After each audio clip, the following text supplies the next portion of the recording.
Hello and welcome everybody to another episode of PaintWater Soup.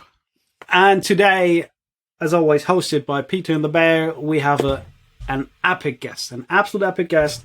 So glad to have you here. Welcome, ZUMIKITO. Welcome, Simon. Hey guys, thank you for having me.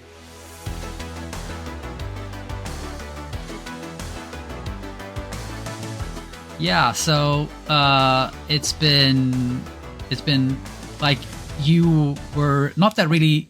You were not a hard get. I mean, we asked you and you were like, sure. But it was is so great to have you here.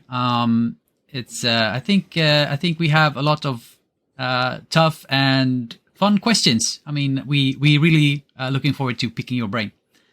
Yeah, awesome. I'm super happy to answer them. You know, when you hit me up on the Discord, I was super happy and excited to be part of your show. I'm always open to any podcast, really. Just nobody really invites me for some reason. So, yeah. Yeah, They're maybe afraid of your epic beard. Yeah, maybe it's just a beard made for video. Maybe that's it. Yeah, maybe it's too intimidating. Maybe. Yeah. Who knows? I was actually just on one other podcast, but yeah, I will not give them any space on this podcast. So yeah. Okay. You can drop as many names as you want. That's all right. Yeah, that's no problem for us. Listening to Paint Dry from Mike and Dan. So yeah, Cool. I was cool. I was guest there. Nice. Okay, just before we get started with the questions, really, we do have one small, like, how do you say, thing that we always do at the start of the podcast. I don't know how you feel about this, but we always do a dad joke. So I have one lined up, and feel free to fill in if you do have one or maybe two of your own. But okay, here we go. Which one should I do? Okay, let's go. I never wanted to believe that my dad was stealing from his job as a road worker, but when I got home, all the signs were there.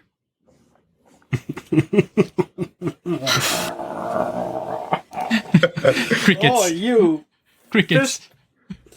fish deep from that barrel, dude. Oh, Yeah, my lord. yeah. It's like, swoop it all. All right. Okay. He's still there. You haven't scared him off. Yeah. Okay, so let's get into some questions. I mean, I think my first like encounter with you, Simon, was your 5-minute videos. You did a lot of them. Like, they were really great for me when I started, just to get a quick summation of what people were talking about. Like, I would just see them and get a quick oh, okay, that's what these things are. So, and you've grown a lot since then, but let's take it back to the beginning. I mean, how long have you done this, and when did you start? So do you mean like the YouTube part or No, the the hobbying, really. Okay, so currently I'm 26, right? Maybe I don't really look like that, but I'm 26, so I'm quite young. I started, I think, when I was either 14 or 15, so I was still at elementary school, and basically it started because I was playing some other games. I was playing Pokemon cards, then I transitioned to Star Wars miniatures from Wizards of the Coast. And then that game was cancelled, unfortunately, but I have seen in my friendly local gaming store that there was this catalog with Games Workshop stuff. And I really looked at the models. They were really nice. And what really intrigued me is that you can paint them yourself, and basically they look whatever you want, right? And that was really nice. So I told myself, why not start? So yeah, that was it. I started back then, so it's been already 10 years, but back then I just painted to have an army done, and I taken seriously the miniature painting part, I guess, for the last 5 or 4 years. That's cool. when I really focused on improving myself and the skill and the art. Yeah. So in the beginning, was it mainly about like gaming, or was it always about painting for you? Oh, sure. Well, when I started, it was just to get my Space Marines done, so I just dryburnt them like that, Yeah. And yeah, it was just for the army, and I didn't really paint anything other than Warhammer. That came a bit later. So yeah, it was definitely just for gaming at the start. Okay. So why ZUMIKITO? What's with the name? Okay, so this is like quite the opposite of epic story, because it's not epic at all. Like, Okay, yeah, it is. it's a shit story. So it all started. It all started when I was a little kid, and there was this game, online game called Club Penguin. Okay. You know the game? Oh yeah, No. I know Club Penguin. Club Penguin. Yeah, okay. So the thing is that when I tried to enter Club Penguin or create an account for it, I tried different names, and all were taken. And at the same time, I remember that there was this show on like Fox Kids. If you remember Fox Kids, it was like a channel for kids to look at TV shows. And there was this show called Shuriken School. And it was like about it was a cartoon about ninjas. And there was this janitor. And the janitor was called ZUMIKITO. And I was like, well, fuck it, why not? Why not try ZUMIKITO? So I tried it and it worked. And since then, I entered it everywhere. So whenever you see me in an online game and there is a nickname ZUMIKITO, chances are it's me, because nobody uses it, really. So yeah, my name is after a janitor. Cool. Basically. There we go. Okay, yeah, Björn is bringing up. There we go. Yeah. That's it. Exactly. Cool. Nice. Yeah, that was that was not what I was expecting. I mean, people I think are. no one expects that. No. What did you expect?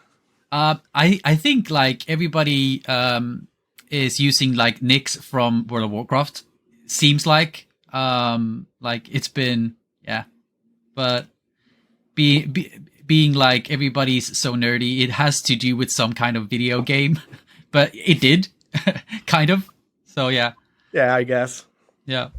I was named after the people telling me what to name myself on a Discord, so that's not a cool story either. Yeah, but I mean, your mom and dad named you, so. Yeah, also on the Discord, by the way. Yeah. I grew up on the Discord. Yeah. So, what do you prefer to paint today? I mean, you paint a lot of different stuff for the channel. So, but if you if you could choose anything yourself for any particular game, or is it a bust or a mini, or what's Okay. what's the most fun? So what's the most fun?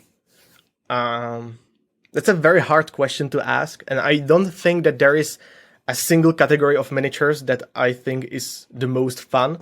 Like, for example, if I painted just busts or just Warhammer or just scale 75 minis, I would get bored rather quickly.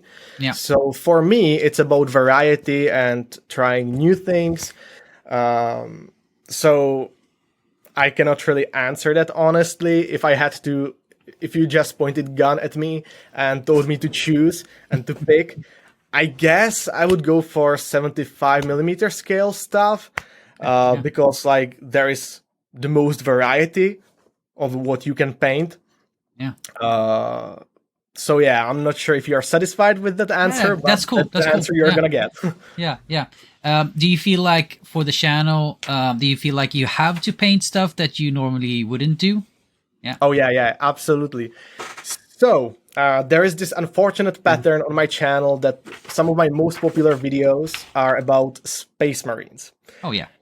And I think like that's the pattern with most channels actually. And if not about Space Marines, it's about Warhammer.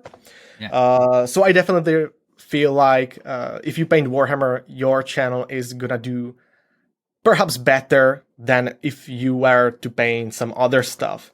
So yeah, definitely feel pressured to paint more Warhammer and especially Space Marines. I perhaps wouldn't paint as much Warhammer if it wasn't as popular. But you know, I still don't mind. It's still fun to paint any miniature, really. Yeah. So yeah. Cool. Okay, so here's a hard one for you. We've been having this discussion on our Discord with Björn, especially. How would you categorize your style? What's your style? It's hard. Yeah, that's really hard because, like, you know, I always assume that my style is very generic and like there is nothing really defining about it. But perhaps if you guys look at my stuff, you can like tell me what is really defining about it. Maybe perhaps there is one thing, and that is like I use a lot of magenta on my skin tones, so that's something I like to use. But other than that, you can like tell me what you think. I think, I mean, it's kind of like you posted something today on Instagram, like you did something, it was fast, speed paint, really, nothing special.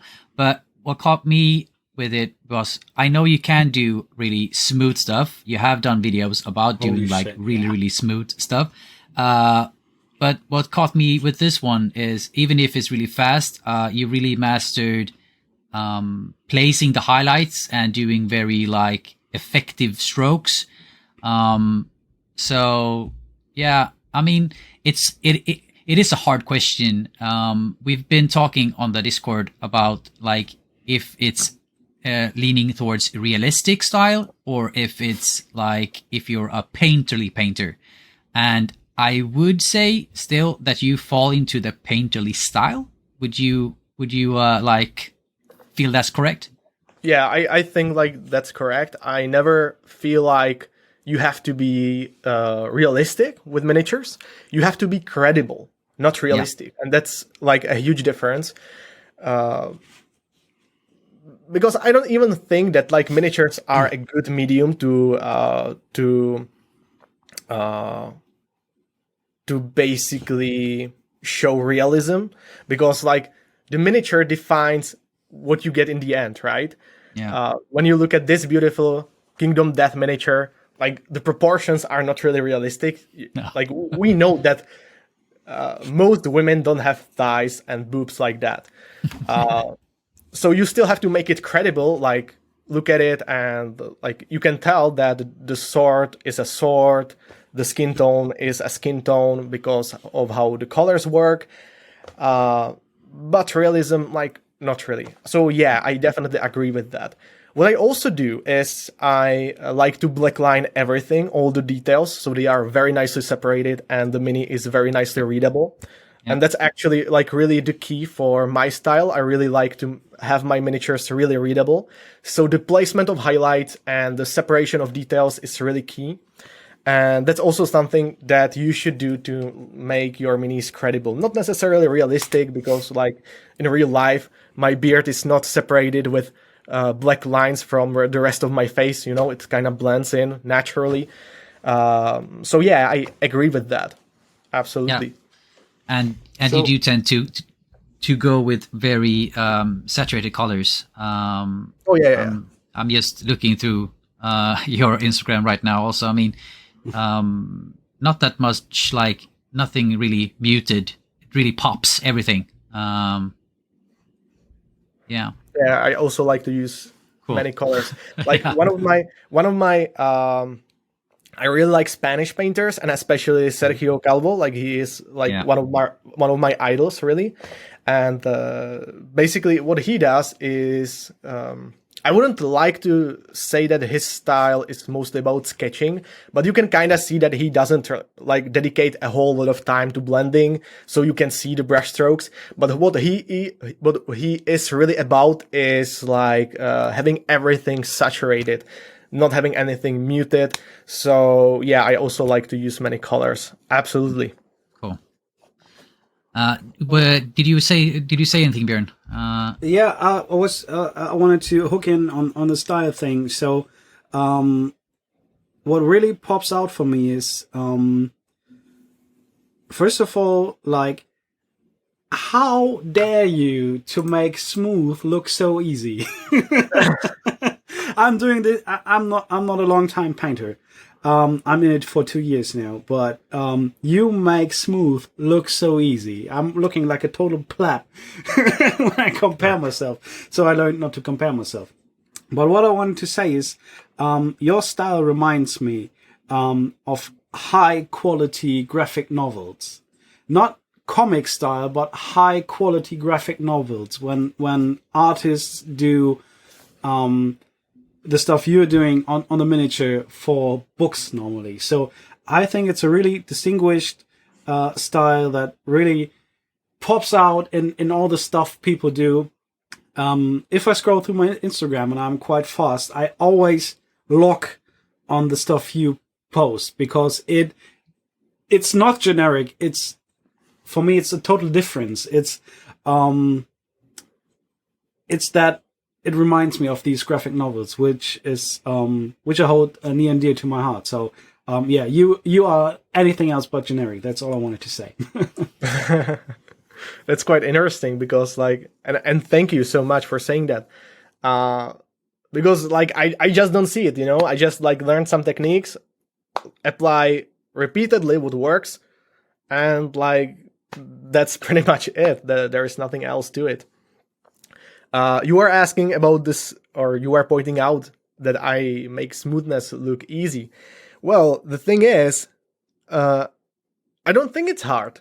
Like, you just pick a certain method, and you just invest truckload of time in that, and you make everything smooth like that. So Yeah. For me, most of the time, it's not like the technique is hard. You just have to spend a lot of time doing it, you know? So like, some of the newer painters think that they can just paint a miniature in, let's say, 10 hours and make it look super smooth. That's not the case. If you have seen my last video, I basically spend maybe 70% of the time just smoothing out every transition, you know? Yeah. So yeah, it's not that it's hard, it's time consuming. Yeah, I also like that you had a video basically saying F smoothness a while ago, and you got a lot of like accolades, like Squidmar, like yay, go Simon, like fuck smoothness, and then like the video directly after that, you were like smoothness, here we go.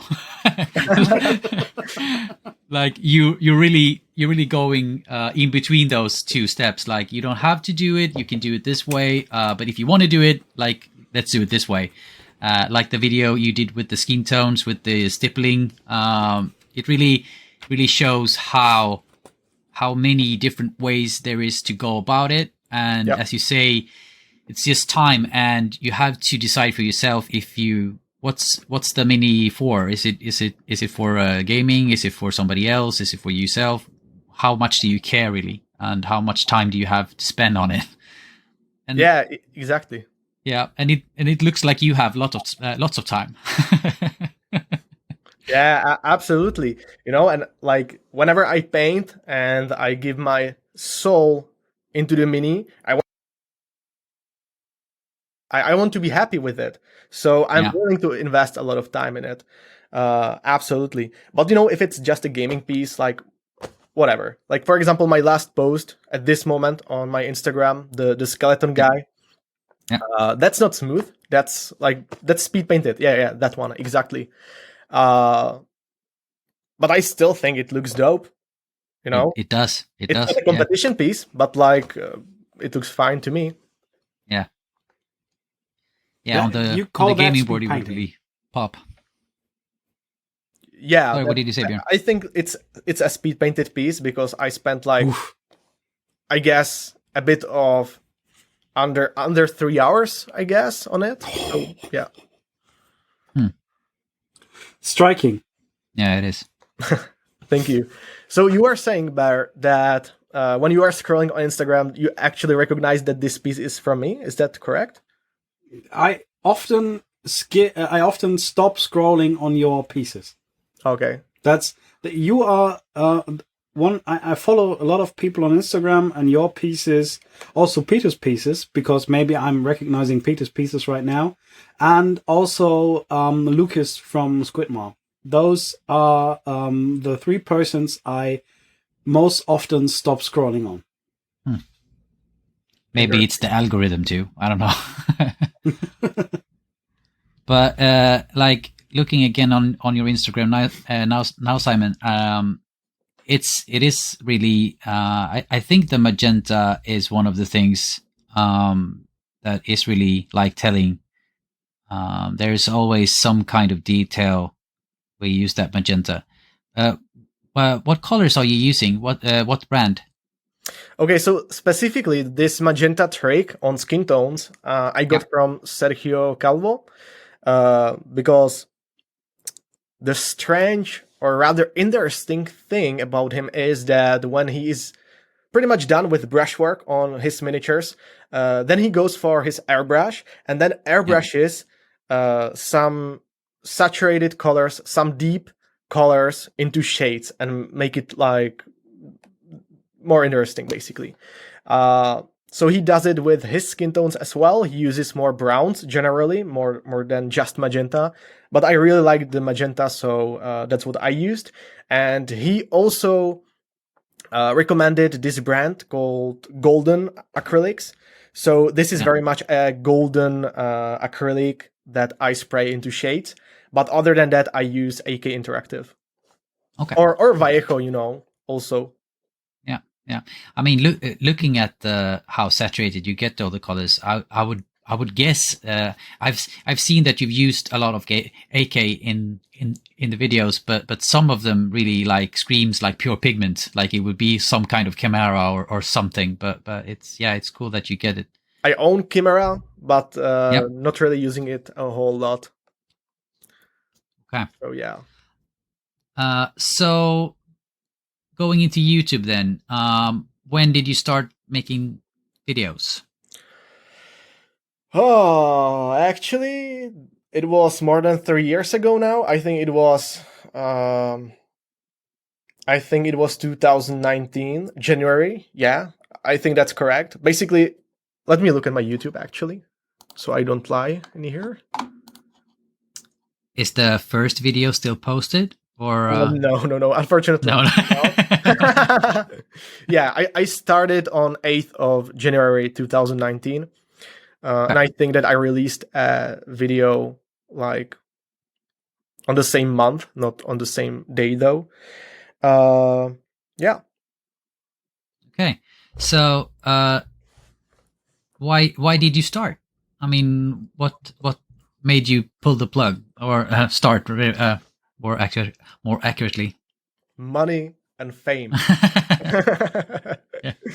No, but like genuinely, it was nothing like a personal blog or anything. It was actually started so I can make some income from it. So that was actually the intention for me from the start, from the get-go, because I tried to start some businesses in some other venues, in some other industries, but none of them really took off, or I wasn't really happy with them. I didn't really like the idea of working for someone. So yeah, I figured that if I can make money from miniatures, that would be freaking awesome. And it is, quite frankly. Yeah. And like basically what I told myself, if you want to make money from miniatures and you don't produce the miniatures, you either paint for someone or you create content, right? Yeah. So when you paint for someone, the issue is that you just paint the commission, give it away, and that's it. That's everything. You don't generate any more revenue. As opposed to content generates revenue like for eternity, basically. You know, Yeah. I'm still earning revenue from my oldest videos, so that's absolutely fantastic. So, did you start painting commissions too? I tried to take some commissions, but really I wasn't happy with it because there are two issues. One is that people are not as willing to pay you the amount that that is worthwhile, and the other issue is that you do not keep the miniatures. Yeah. You know, and I am in this. I am in this hobby to keep my miniatures because I like them. I like to look at them. So yeah. Yeah. Cool. Cool. Cool. Do you guys take I mean, commissions? I do. I'm basically almost only commission painting at this point. Oh. I do play Warhammer with a friend. We do play Warhammer Fantasy Battles. We have like 11 armies or something painted. But ever since I started painting, I've been painting for 2 years too. And it's been, for me, like what you said earlier, it's just trying new stuff and getting to paint different stuff. And the way I get to paint different stuff is taking different jobs. So recently I've been painting a lot of KDM because, yeah, people pay me to paint KDM and I think it's awesome. And I started to get into doing content just because I thought I might as well be filming it and maybe inspire somebody while doing it, really. So it's kind of the opposite from you. Like, I might as well be, but you have a set goal, and I think that's really cool. And I would say, like, especially when we talk about in the YouTube space, I think you really have it toned in as a really good balance between what's a good YouTube video and still keeping it in like hobby space. If you get what I mean. I mean, if you look at like Miniac and Ninja, those guys are so big and they can do stuff and get views just because they're big. But like Scott made a video painting and like TMM real time, and he got he got great views on that, but it was too long for somebody like like small. But what you do is you have YouTube figured out. I feel like, and that's cool. Yeah. So would you say that would be kind of? Do you feel that's accurate? Like I feel like you've been taking, trying to learn it, like really going hard at like getting to know the algorithm and getting to know YouTube. Yeah. So basically, absolutely 100%. I'm sure that I spend more time researching YouTube than miniature painting in the last 4 years. You know, yeah. And I still made incredible. At least I think that I made incredible progress in my miniature painting game. You know, when you look at my posts from 3 years ago, and you look at them now, like there is a clear difference. So now you can imagine how much I researched YouTube for my channel to work. Okay, yeah. You know? Oh yeah. So yeah, I don't really think that it's about quantity. I think it's about quality. Because like for me, what I have found out is that one video can get as many views as like 5 or 10 smaller videos, you know? And it's not as much effort. It's actually, in the end, it's less effort to make one really good video than 10 not as good videos. Yeah, get that. So since you started the YouTube channel, what has changed for you hobby-wise, like painting-wise and hobby-wise? So interestingly enough, I thought it was actually when I started my 5-minute series. I thought that my channel needs more variety, not just painting Warhammer. Which now, looking at it now, is kind of a mistake. I should have stuck just to Warhammer, but like from the growth perspective at least, not from happiness perspective. Maybe I wouldn't be as happy just painting Warhammer. But I thought to myself that it would be nice to have more variety on my channel, so I painted some other stuff than Warhammer. And yeah, so when I started my channel and started my growth, I started painting KDM. I started painting 75mm scale minis, and stuff like that. Also, nowadays, it's rare that I produce a high quality piece or display piece and that I don't post it anywhere. That doesn't really happen. If it's a gaming piece, like, sure, I don't really have the need to post it. But other than that, I need to share it at the very least on Instagram, for example. Yeah. Yeah. So how today, like, how long does it take for you to produce a video with painting and everything involved?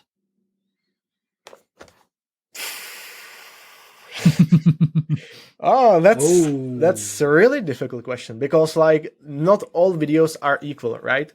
I'm pretty confident that I can actually produce a video, and I'm actually doing this now full time. I was finishing my university actually a month ago, so that's why really cool. My upload schedule actually wasn't as good. Congrats, mate. Thank you, guys. So now it's just full-time YouTube, miniature painting YouTube. So my upload schedule should be a bit better now. Yay! Yay, more money! Hooray! More videos for us. So I'm pretty confident that, for example, if I made an explained in 5-minute video, it would take me from Monday to Friday, and it would be uploaded on Friday, for example. But like, I would have to work like 10 hours a day, or maybe even more, you know, but that's fine. If it's a video like the Golden Demon one, the last one, right? As of the date of this recording, then like it obviously took longer, you know. I perhaps don't record as much during those days, but it has to be stretched because obviously it took me more days to get there. And then the editing also took me just so much time, you know, like maybe 30, maybe, no, that's perhaps too much, but like 20 hours, I'm pretty confident, just editing. Yeah, yeah. So, how much would you say, like, your hobby time, would you consider it hobby time now, or is it work? And how much is like editing, YouTubing, and how much is like painting? Like, how would you split those? It's actually not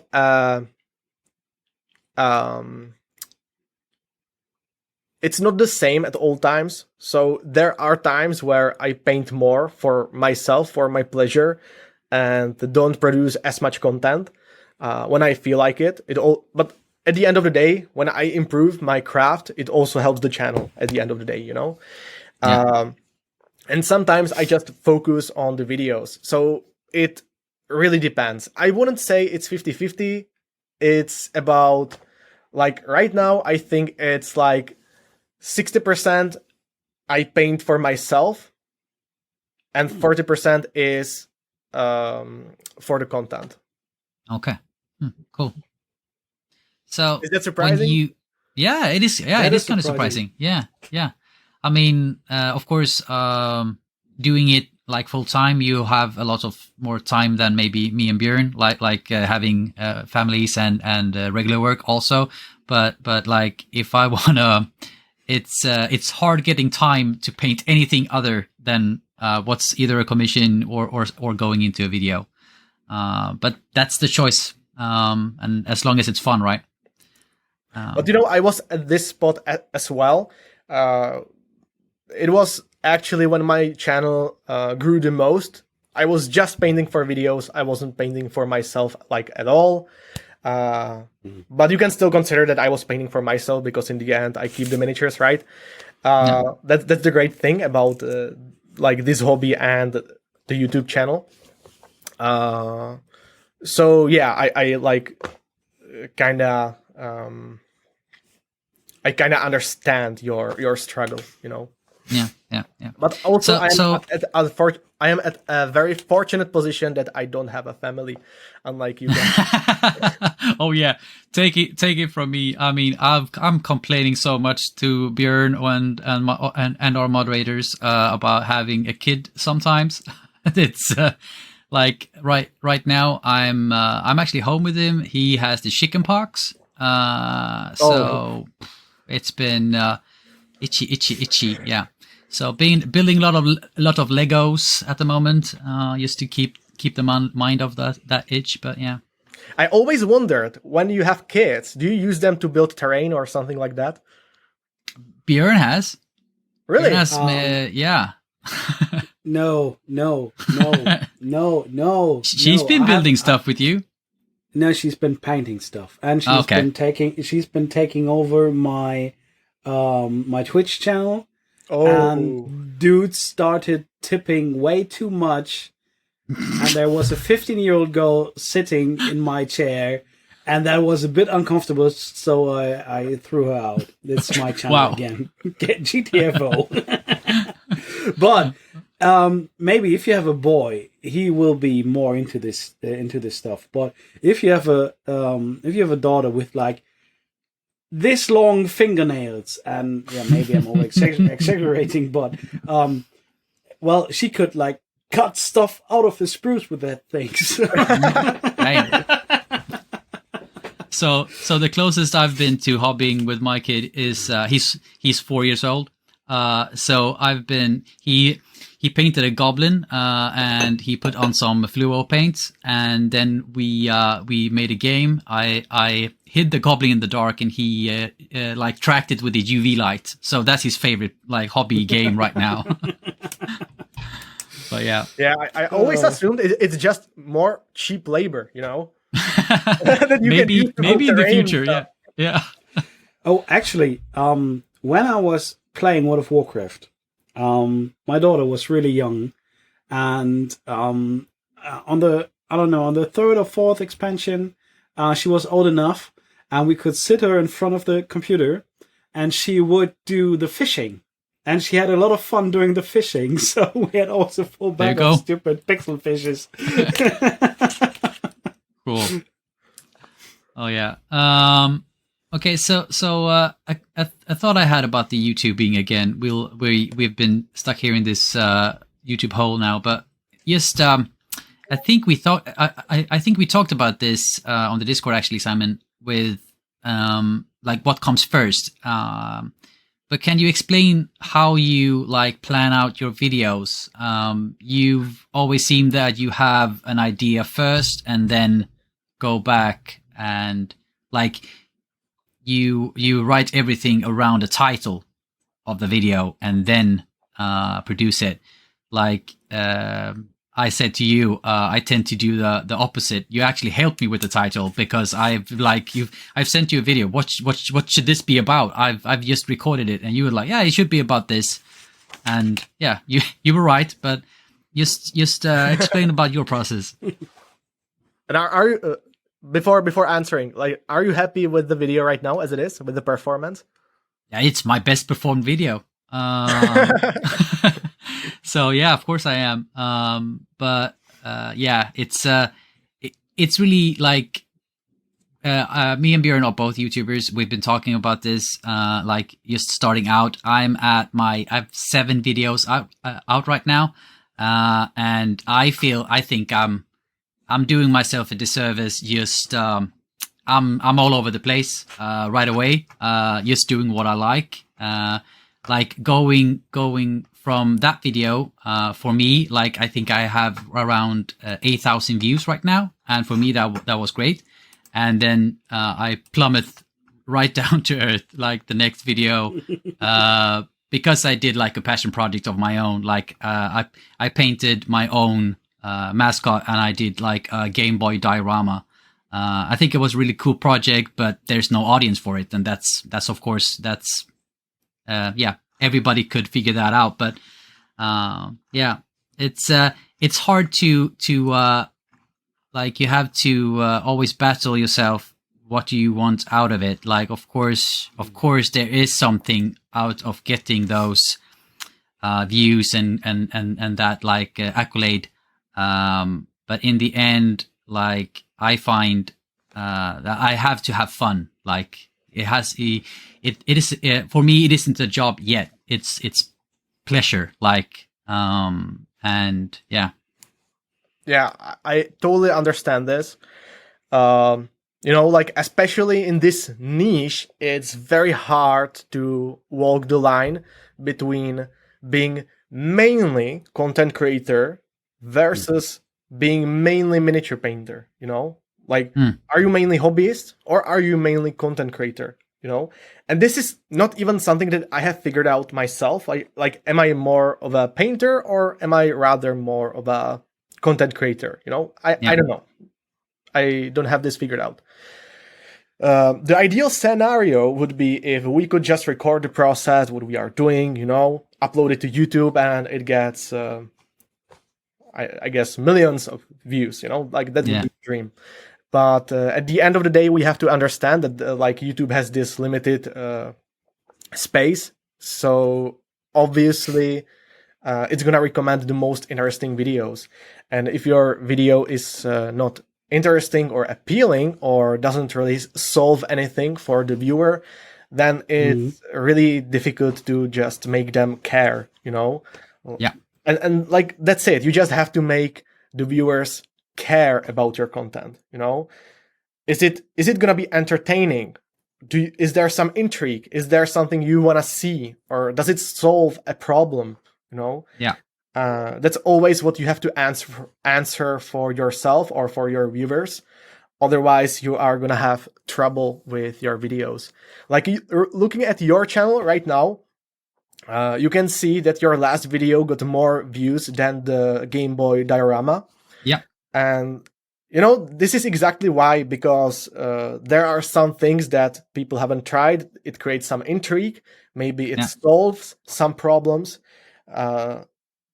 as opposed to just epic diorama of Game Boy. Doesn't really. I don't really know what to expect. Of course. So there is more risk with the diorama video. Yeah. Yeah. But with the 5 tips or 5 things, there is less risk because I know that there is some valuable information, or I Yeah. assume so. Yeah. And I mean, we do, like, it's just looking at it yourself. I mean, if I scroll through YouTube and I see like a 5 tips video, I tend to push that because maybe I missed one or 5. It's like inherent in our code that we want to know, like what's hiding behind that number. But like a diorama video, you have to have some kind of connection with the painter to want to look at it at the first place. Like when Squidmar put out his like TV, like, okay, I want to look at this, but also, damn, it was so cool. Like it had like it's because he put it out that people clicked it, and then he retained them because it's awesome. Like it's everything. I'm not sure if I agree entirely with this, Okay. because there are certainly some channels that do just dioramas and just record the entire process and their thought process behind making that certain piece, and it works. And Yeah. for example, looking at your Game Boy video, Yeah. I'm not sure if this is the intent, but I don't see the inside. Oh yeah. Yeah. And you don't. I totally understand that perhaps you don't want to spoil the surprise of what it's gonna look like in the end, and sometimes that's necessary. But Yeah. but also in this case, you need to qualify yourself. Why should the viewer click? So you have to show them something cool right away. In this case, Yeah. So I Yeah. think that this video, for example, would benefit if the thumbnail would be changed to the picture of the finished diorama. Cool. Yeah. Yeah. Yeah. You're correct. I mean, yeah, that's about right. So did you answer my question? I'm not really sure where we ended up. Yeah. Yeah, but I think we are. So leaving YouTube for a moment at least.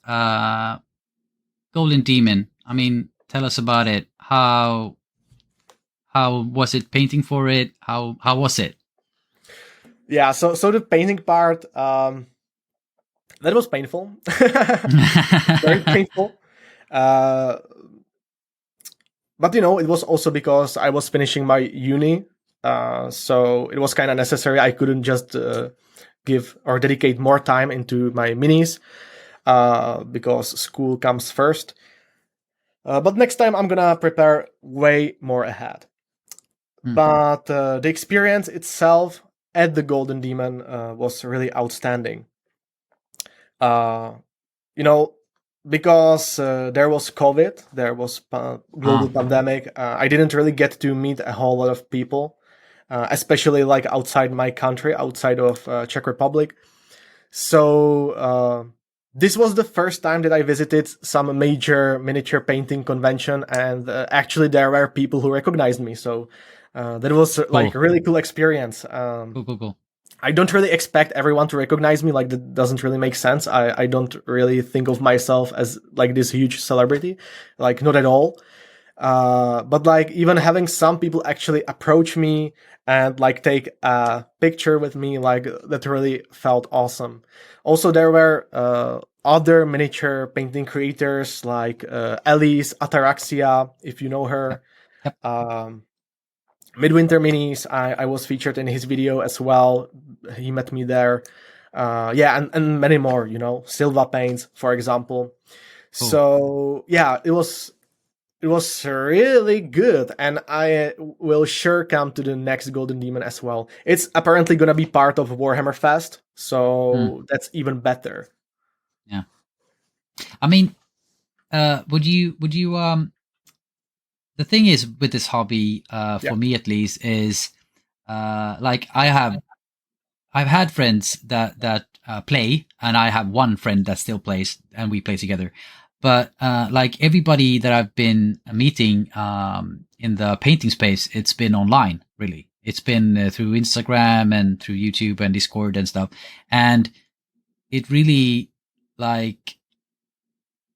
feels like people are it really friends. I mean, like going to one of those conventions is something that you could really do and meet up with people that you've just met online and you've really clicked with. I don't know if it's this in like every hobby, but for me, it feels very, very special for this one, at least. I don't know if you agree, but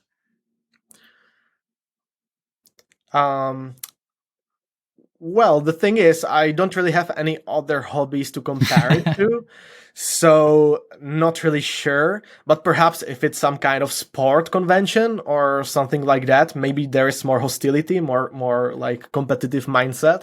So maybe I understand it from that perspective. yeah. In miniature painting, like sure, it can get competitive as well. Why not? But like, and at the end of the day, all we are doing is painting some cool shit, you know? Yeah.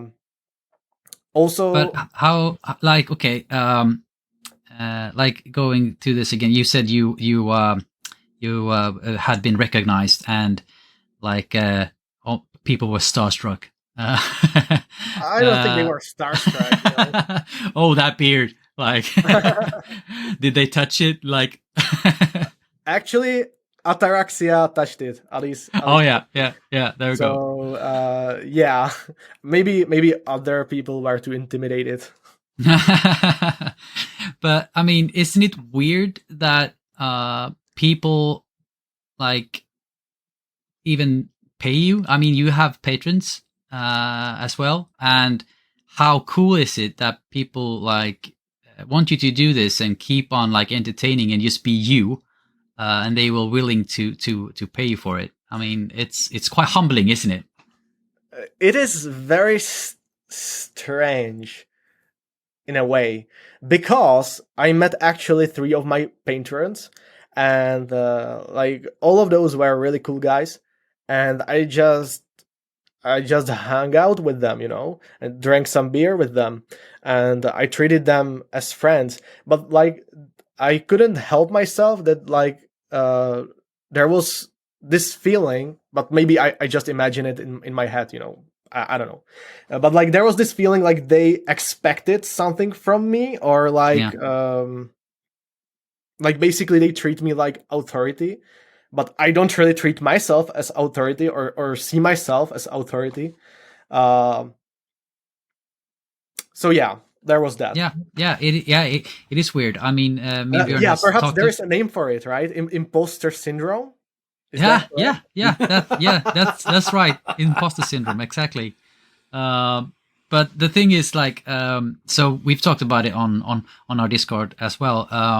Like, I've especially been like very late on doing stuff. Like, I've actually like talked to my patrons and they're like, okay, I'll be late on this video. I have to do this now, and sorry.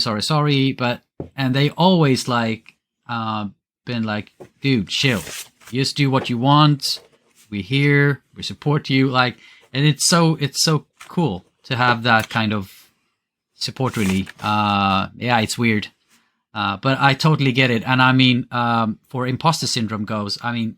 I have patrons that are way better painting than me. Mm-hmm. So go like you can't even say that. I mean, you at least paint very, very well. I mean, okay. I will accept the, I will accept the compliment. Okay. Yeah. Thank you. You know, my patrons told me this.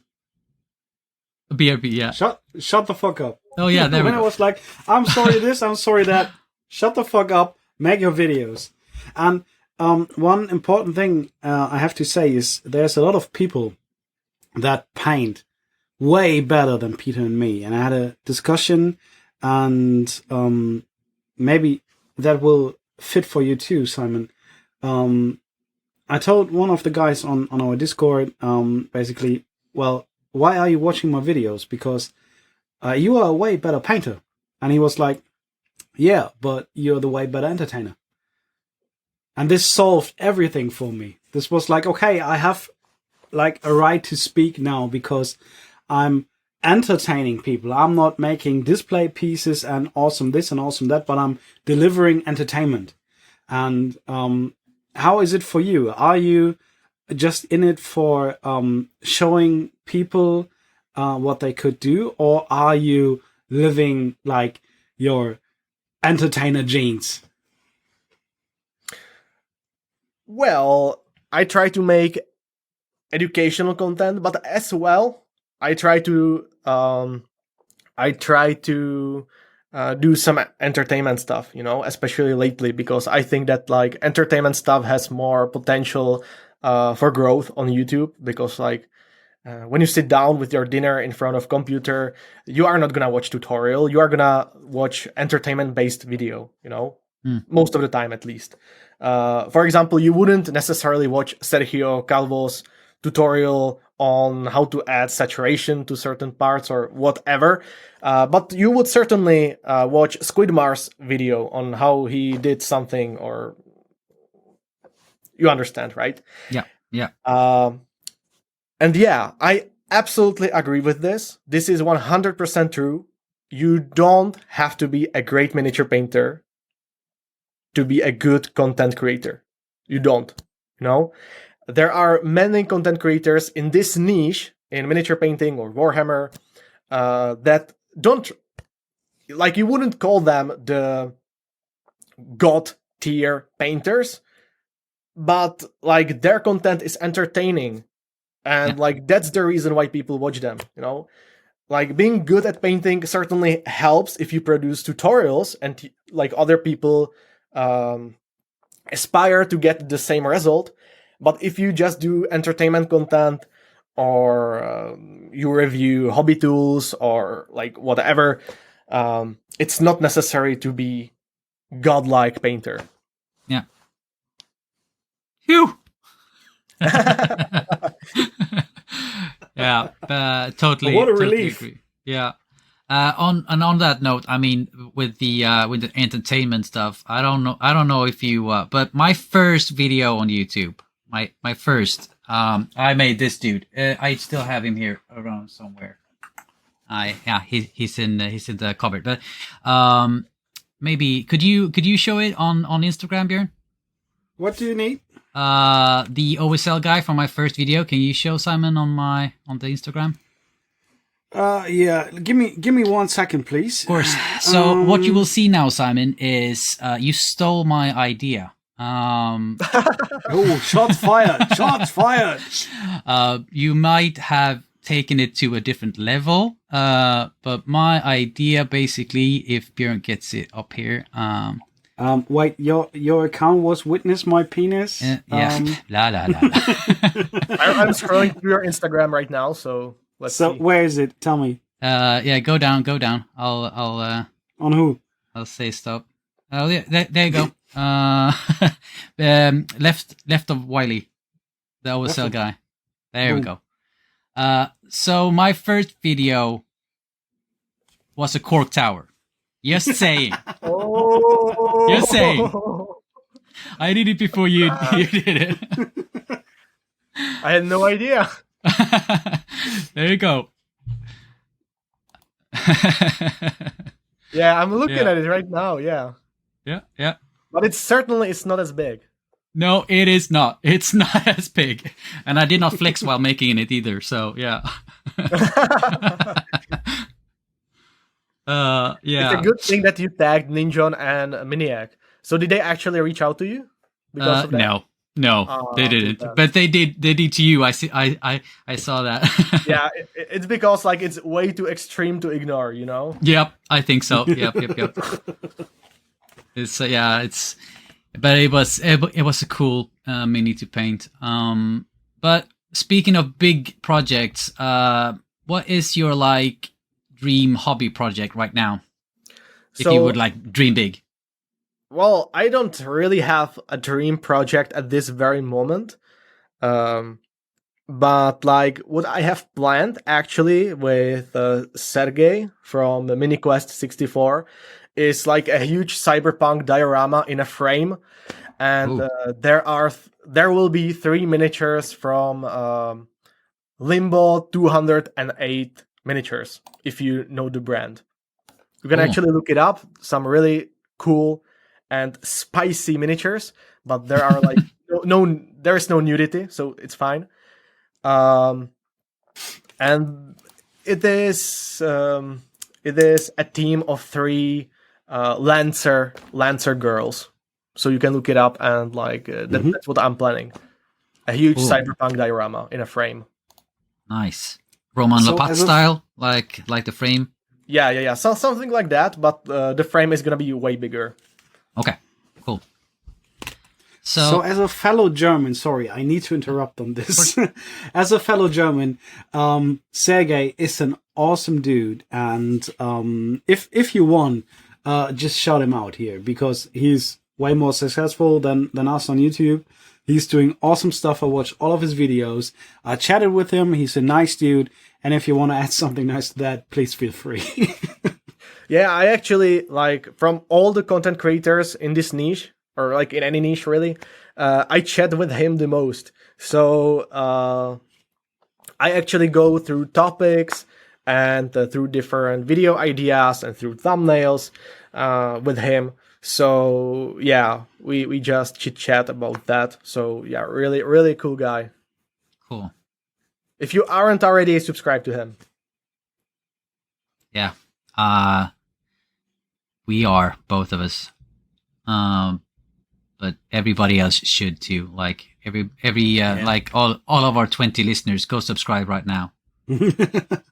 Oh, we have over 100. I checked the statistics, and with all the YouTube stuff and distributing it on all the other platforms, it's way over 100. And cool.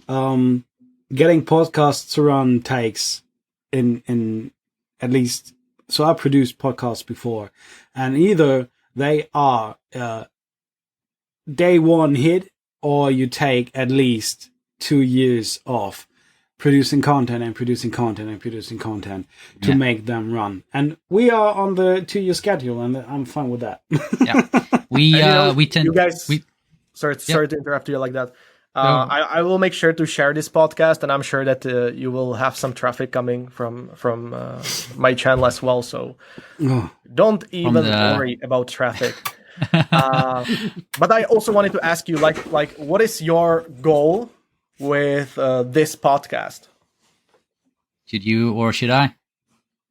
You first, and then I will add stuff if there's anything to add. Okay, so basically, long story short, I don't know if you know about me and Björn, our history, but it's kind of like this.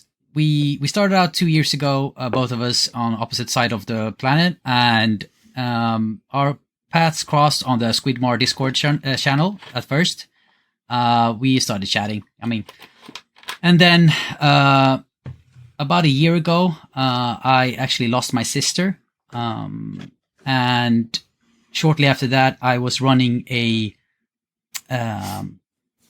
competition, if you want to call it that, like a charity thing on Instagram called Butterfly for Hannah.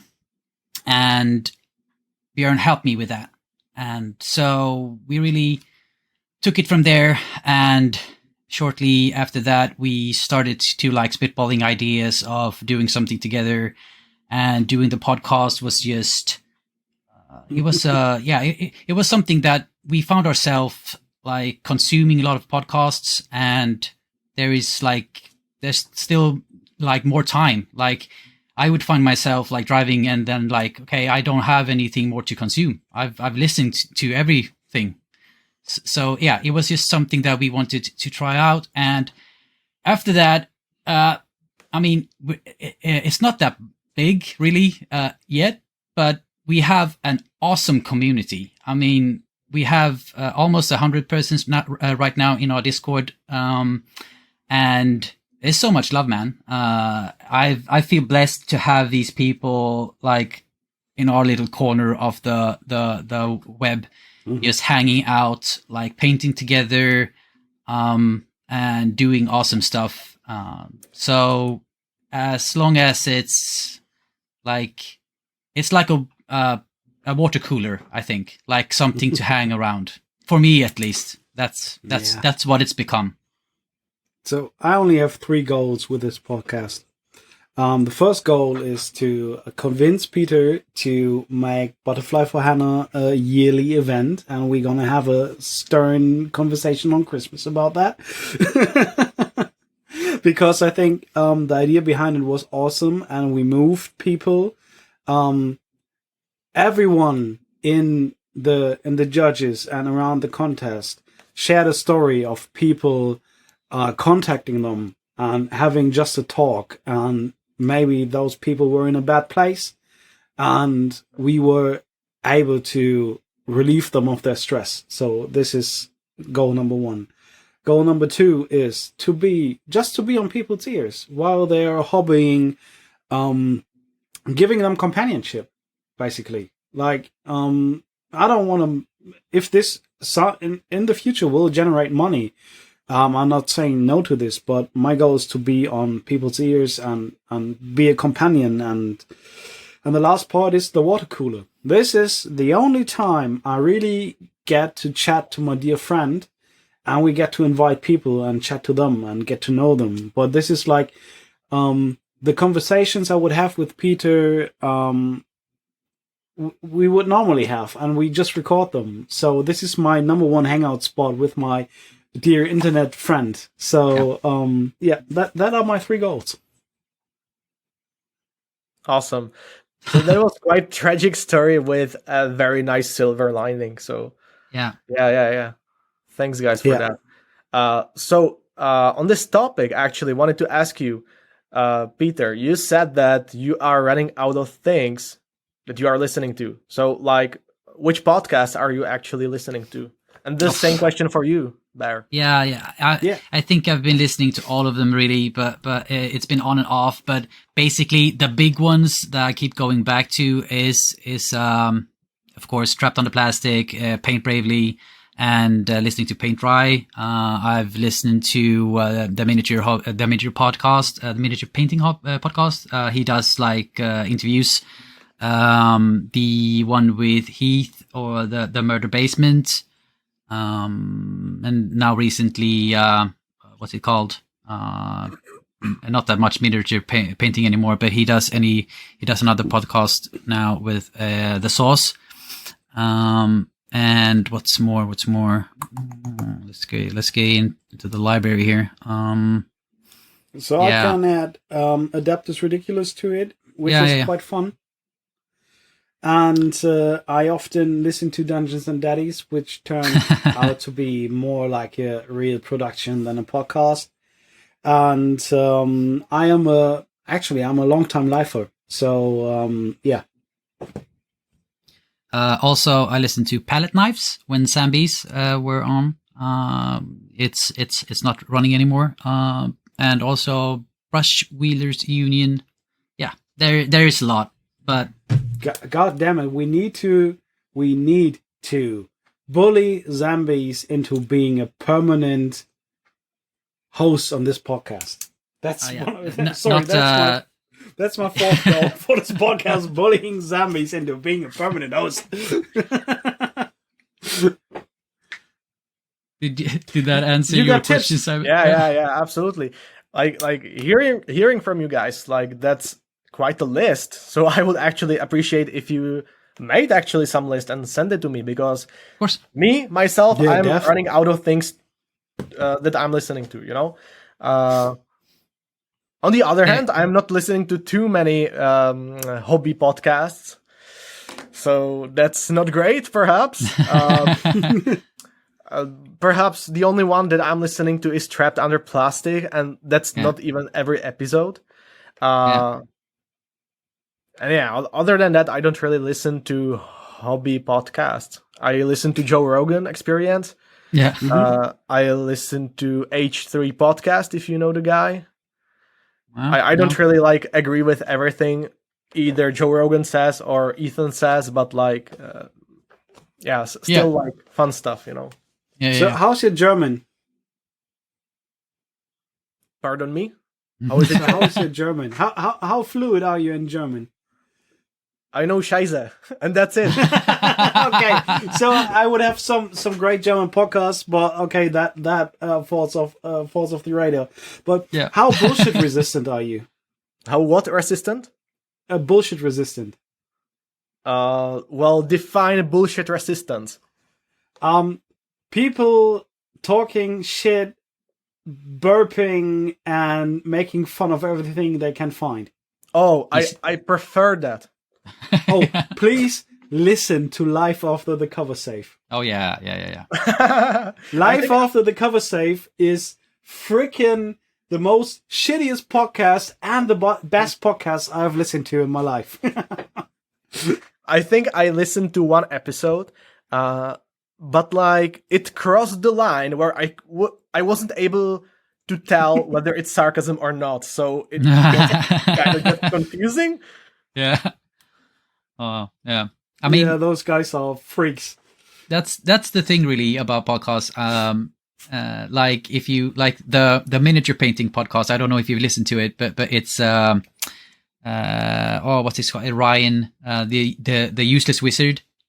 He interviews different painters, and that is really interesting because you have really different painters and how they tackle it, and that is one kind of podcast that I really enjoy. But then listening to Trapped Under Plastic, that's just too the best part of those episodes is the beginning of the episodes when they don't talk about painting, when they're just screwing around, really.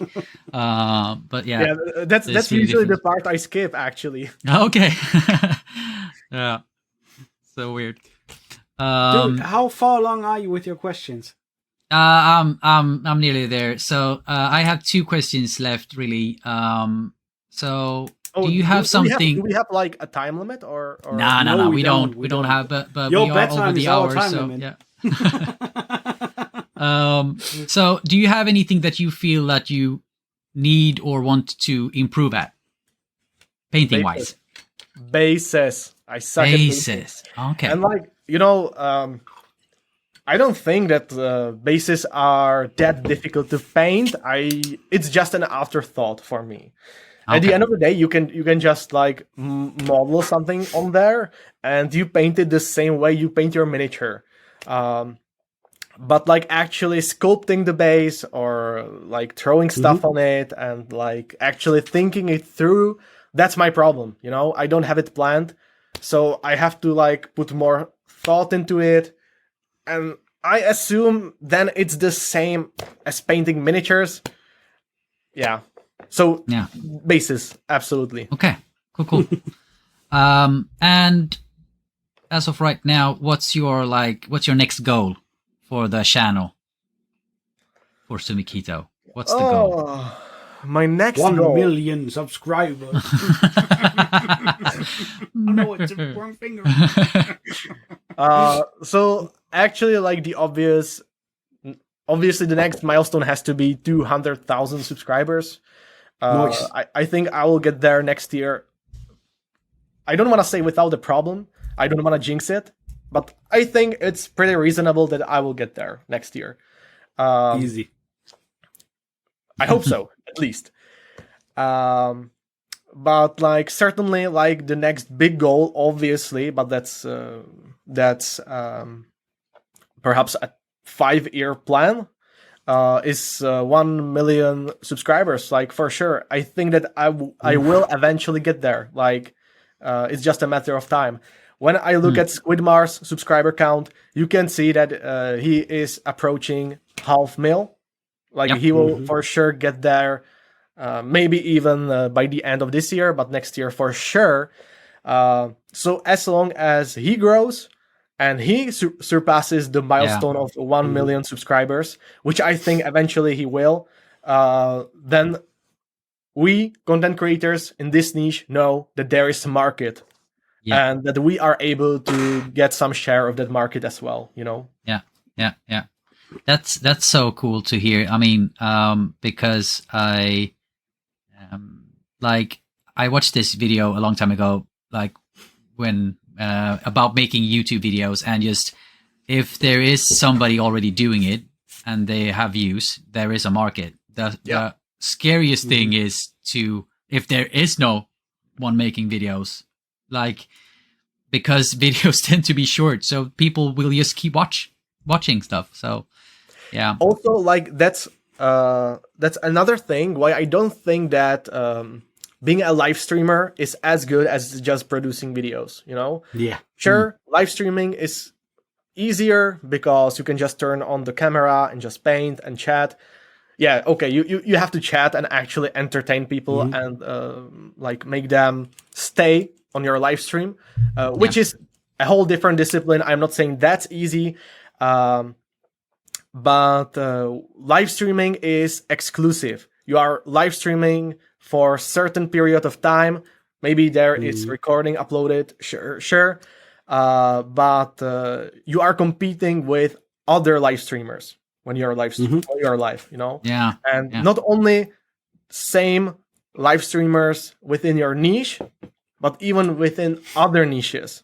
And that's really hard, that's right. You know, to compete with people like Ninja or like with hot tub streamers and stuff like that. And time zones. I mean, there's been a lot of like streamers that I want to watch paint, but it's always like in the middle of the night. So yeah, for sure.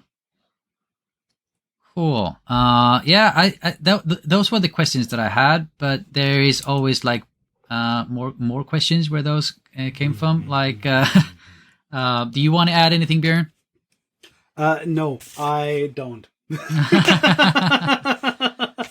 So, I just wrote some good stuff and some stupid stuff down.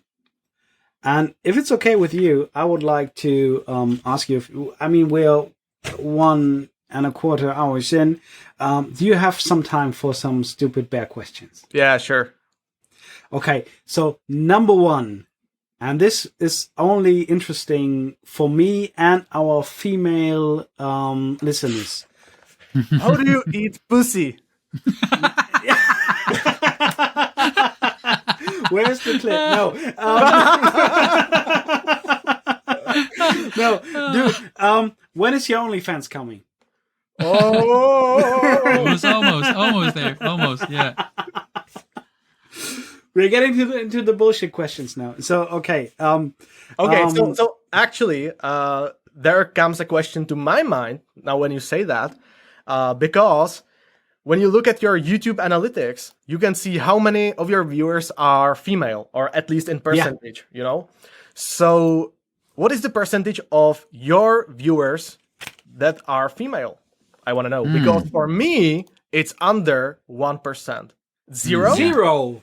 Wow. Zero. Okay. I think I can. And look now, I thought but I'm sexy. I think it's under 1% for me too. I'll check quick here. Oh, So actually, I know I have. it improved for me. It's actually almost 4% right now. So Ooh. that's quite interesting. So I know I have 2 female viewers. I know I have 2 of them, but they are like not showing up. Oh yeah. I So would really like to know how many female viewers, for example, Squidmar has, because like Yeah. if it's the same, like really close to No. just a few percentages, or just a few, just like 1 or 2%, or really curious. Nah. I bet that motherfucker has some groupies. All right. So getting into the real questions I wrote down. And the first question is, who is Simon apart from the miniature painter? So the old ASL, what did you study? What's up in your life next to being a miniature painter? If you want to share that, of course. Yeah, sure. So, the funny thing is that like miniature painting is not my, or like art or painting is not really my specialty. It's not really my focus that I studied like at all. No artistic background whatsoever. So actually, my major is economic policy. So social policy, economic policy, stuff like that.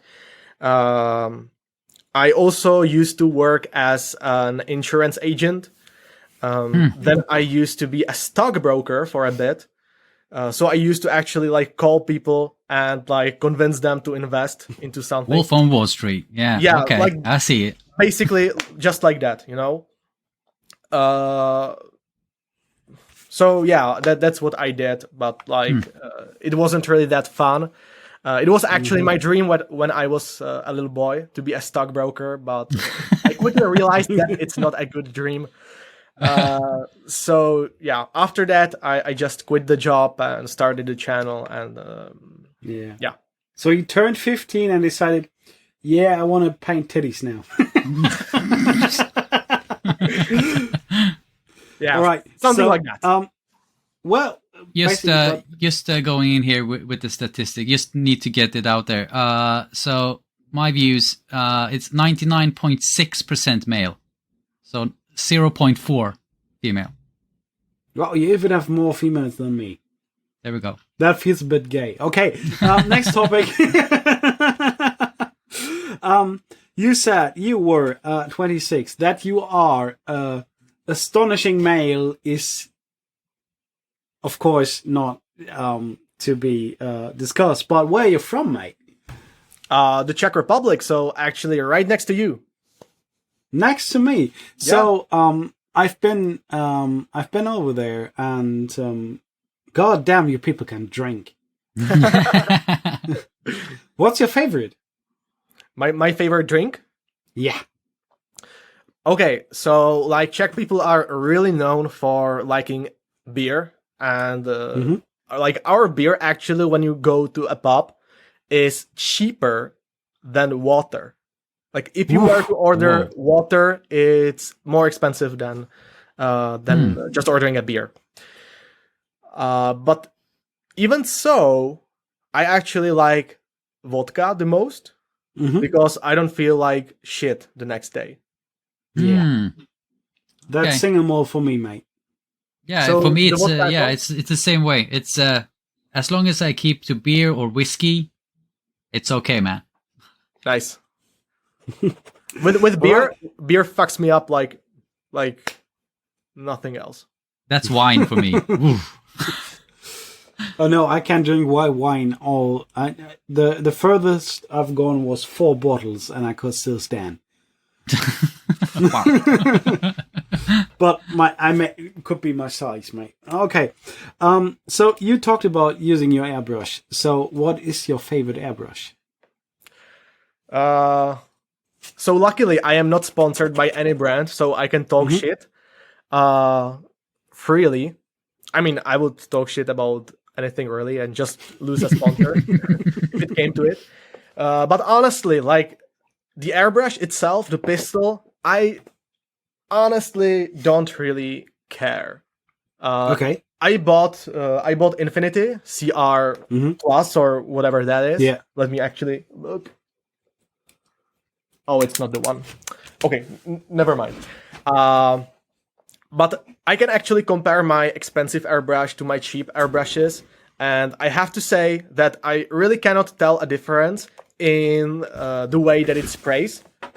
Of course, Right. the trigger is different. You know, there is different sensitivity. But like other than sensitivity, it still just like spits air. You know, like there is nothing else to it. Like what do you want to improve on that? So yeah, other than sensitivity, maybe the parts last longer, but other than that, I cannot really tell a difference. Yeah. What about you guys? Like, can you actually tell a difference between Infinity and like your cheap $5 airbrush? I would say in the way it sprays. No, I mean, I have an Infinity, but I would say like I have a workhorse. I have a Spar Max that I got in the beginning, and I use that like 90% of the time. Just because I'm not afraid of breaking anything with it. I'm just dumping shit in there and going to town. But not really that. I mean, when I use the Infinity, it's basically for smaller stuff. I do have the tiny needle in it, so it kind of, I don't know if I can compare it. Like the 01 or 015? The 015. Yeah. So, and the other one is a 3. So it's a difference there. I'm a snob. Yeah. You're a snob? Well, yeah, man, there's Harder and Steenbeck in Germany, and they are like, I can drive to the factory in under 1 hour. So I got an Evolution for my birthday from my wife, which I hold dear. So the airbrush and my wife. And a customer who I saved his ass during COVID. Like fixing his website, fixing his web store, generating income for him. He decided to, he wasn't able to pay me that much, like bare minimum. And I was like, dude, I'm here to help. I got free time. I'm doing this for fun. And he grabbed like the big case of, he asked me what I'm into. And he like actually went the extra mile and checked what I'm doing there. I told him, I'm mini painting. I want to get into airbrushes, and I got this from my wife. And he bought this freaking big case of Vallejo air paint, like this, I don't know, 100 and whatnot paints. This big case, and he got me an Infinity, which is custom made with my last name on the airbrush. Oof, nice. Yes, Very nice. Which is totally crazy. And I started on a Harder and never compared to anything else, and they are freaking workhorses, and I can't compare it to anything else, and I won't. Yeah. All right. So, as I understand it, you haven't tried like your $5 airbrush? No, I haven't. I mean, I have as a kid, but that's 120 years ago. Because like I always assume that the only difference, like you can get the same quality with $5 airbrush as with Infinity. Like that's my assumption. Maybe it's not correct, but most of the time I use $5 airbrush and it works just fine. But sure, if you airbrush a lot, there is difference in sensitivity. You don't have to press as hard. So there sure is a difference in experience, but in the result, personally, I don't see it. No, All right. I mean it's with the Infinity. There is like those things that you can plug in the in the back of it, so that the needle doesn't go back. For a beginner, that might be kind of good because you know, overspray and stuff. But now using it, I don't use that stuff because I know how to do it. So it's kind of I don't know. Well. I have a few more, and this one is, I would say, kind of deep. Stupid so and deep, okay. Yeah. So basically, I have been talking to some YouTubers in the mini painting hobby. One of them has been Emil with 400 plus, and I've been a big time patron, and I've been doing coaching when I started out with mini painting because I had the luxury of being to afford it. And I've been talking to YouTubers that have like 10,000 plus that were being total bitches. And Really? Yes. Who are they? 10,000 plus. I will We want not, names. I will not tell the name right here, but I will write you the name of this and the story of this later on. I've been talking about with YouTubers with around 10,000 plus that were behaving like freaking superstars. And now I've been talking to you. I've been talking to you on the special YouTubers Discord. And now I am one of the bitches. No. You actually came to our little Discord, and you weren't leaving. Other people were leaving. But what do you think is the difference between you and them? Because you are still an approachable human being, and some of the others are not. What difference? What difference do you have to the other YouTubers? What do you think? Is it the imposter syndrome? Well, yeah, maybe that.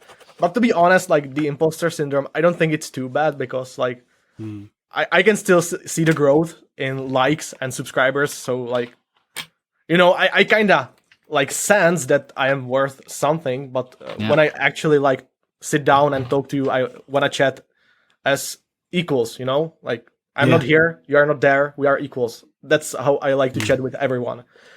Unless you are a president or whatever. But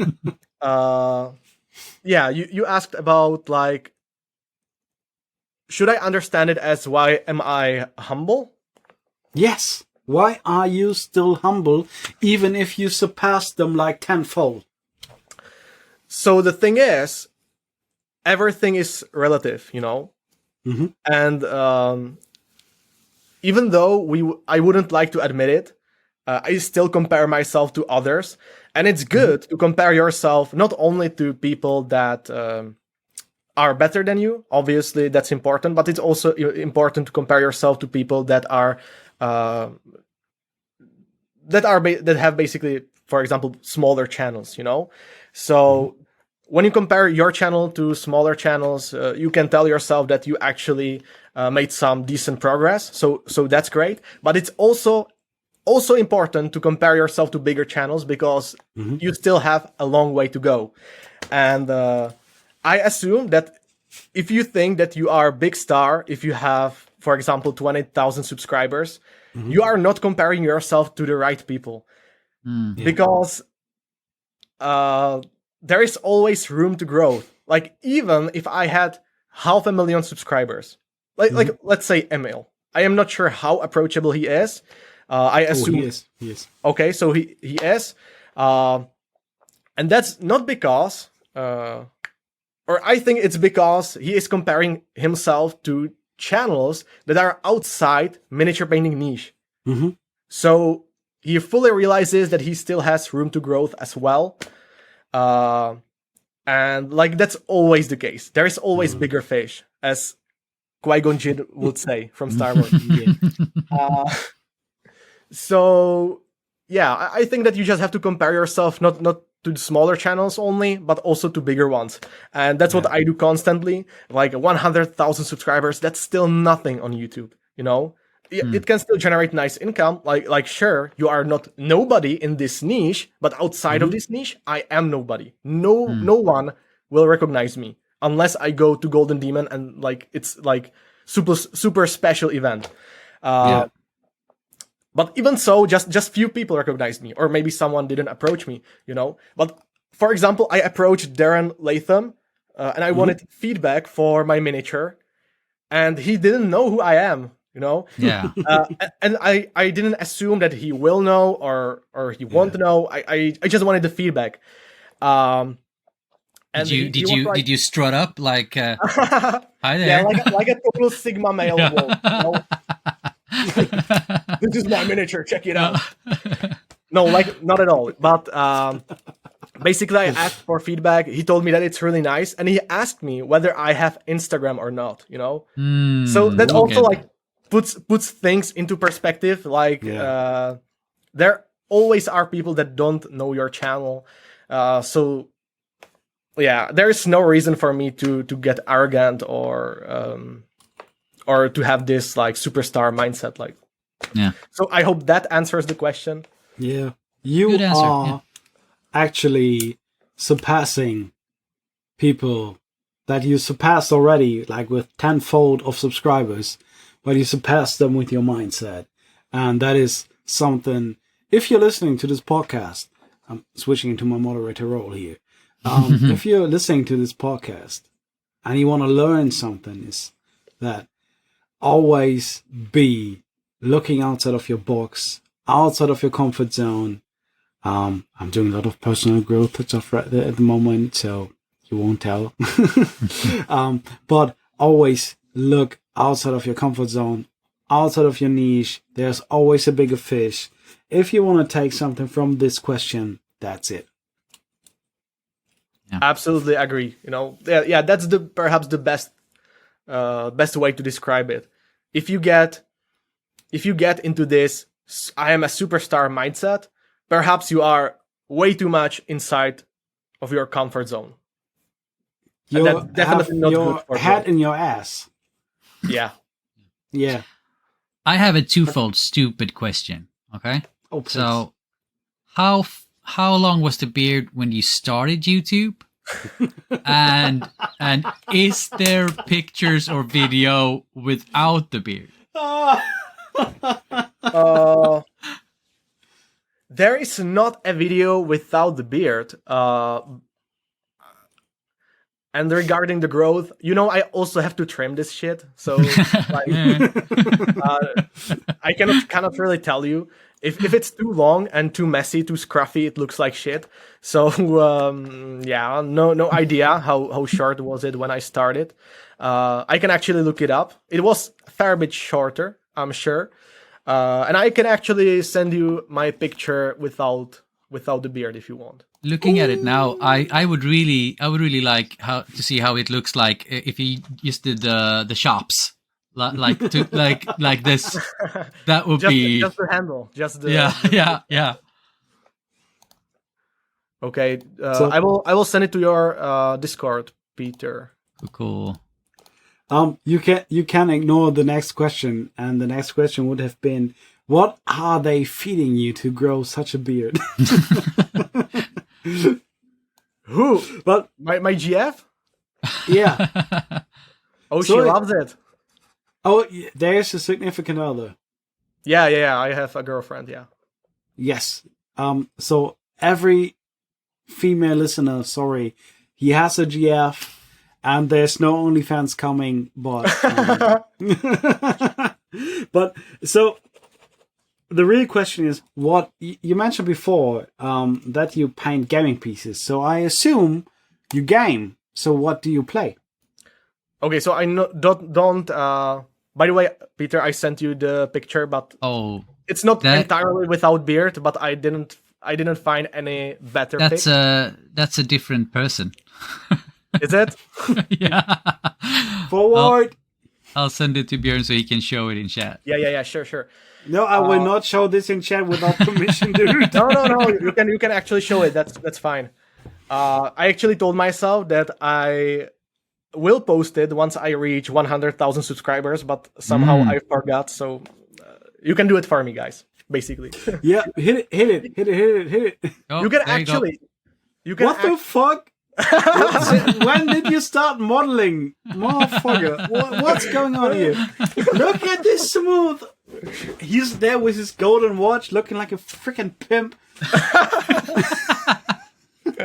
So now you can title this episode "ZUMIKITO without beard," and I'm Yeah. sure that this will get clicks. You know, It will- because Yeah, I it haven't will. posted Clicks. my picture anywhere. So yeah. Cool, Look cool, at him, that sexy motherfucker. What's up with him, dude? And the smart. Let me guess, you were like 22. This picture actually, let me check the date. This picture is 2014, so that is Oof. 8 years back, that man. is 8 years ago. 8 So years ago. 18. I was 18. 18. 18. Wow. Wow. This is a sexy looking motherfucker. Man. Actually, I Holy think that shit. I showed this to one of my patrons, and he told me that it was all downhill from there. So Oh, the love. this reminds me of a TikTok I just saw. There was this dude, and there's a song going around like that is getting hot at the body shop. You've heard that, and there's this beardy dude like with big strong muscles, and he's like showing himself off in a pink light, and it switches over to a black dude, and there's this achievement popping up over his head, like being homosexual, and he's like, "Yeah, I'm not even mad." This reminds me of this dude. It's like, wow, really cool picture. I love that we get to show it on this show, mate. So now we are saying that I'm uglier. Is that No, what you're no, saying? dude, Huh? no, mate. I will send you the TikTok with this beardy dude and muscles, and that's the fit. I went to homosexual when I saw your video about cock towers. Nah, just joking around. Yeah, So- about the gaming pieces. Yeah. Sir, Yeah. I didn't answer that yet. What do you gain? Yeah, okay. So right now, what I'm playing actively is just 2 games that are like heavily focused on miniatures, and that is Marvel Crisis Protocol, because that game Oh, system shit. is absolutely amazing. It's a skirmish game. Yeah. So it's much faster. You have to be much more active. The activation is actually what is it called when you switch around? Alternating activation. Yeah, alternating, Yeah. yeah. So yeah, and it's Marvel. So like I'm a Marvel fanboy, so it's definitely a game for me. And the other game that I actively play or participate in lately is Kingdom Death Monster. Ooh. Cool. And it's really fun. You can actually play it alone if you want. I play it with a few of my friends. Absolutely awesome experience. So also recommend it. Nice. Cool. Yeah. So I love what sold me them on miniatures. Marvel is was like you can throw buildings into people's faces. Yeah. You can throw buildings and you can throw the heroes themselves. So Whoa. yeah, movement is really important in Marvel Crisis Protocol, and the terrain So- as well. So quick, like favorite Avenger. Favorite Avenger. Do you mean like from the Like, movies or the yeah, comic book? let's do MCU. Okay, so that would be Scarlet Witch. Oh, Oh, okay, nice you're choice. Scarlet Witch. Okay, cool. Nice Yeah. choice. So, I'm just hitting up the questions in quick succession here. What about Do your you favorite think- Avenger? Oh, so I'm a Steve boy, all the way. Oof. No, mate. Mm-mm. I mean, Mm-mm. oh, all of them. Winter Soldier, one of the best movies in the whole saga. I mean, it's America's ass right there. I am just doing one movement, and you will know what my favorite Avenger is.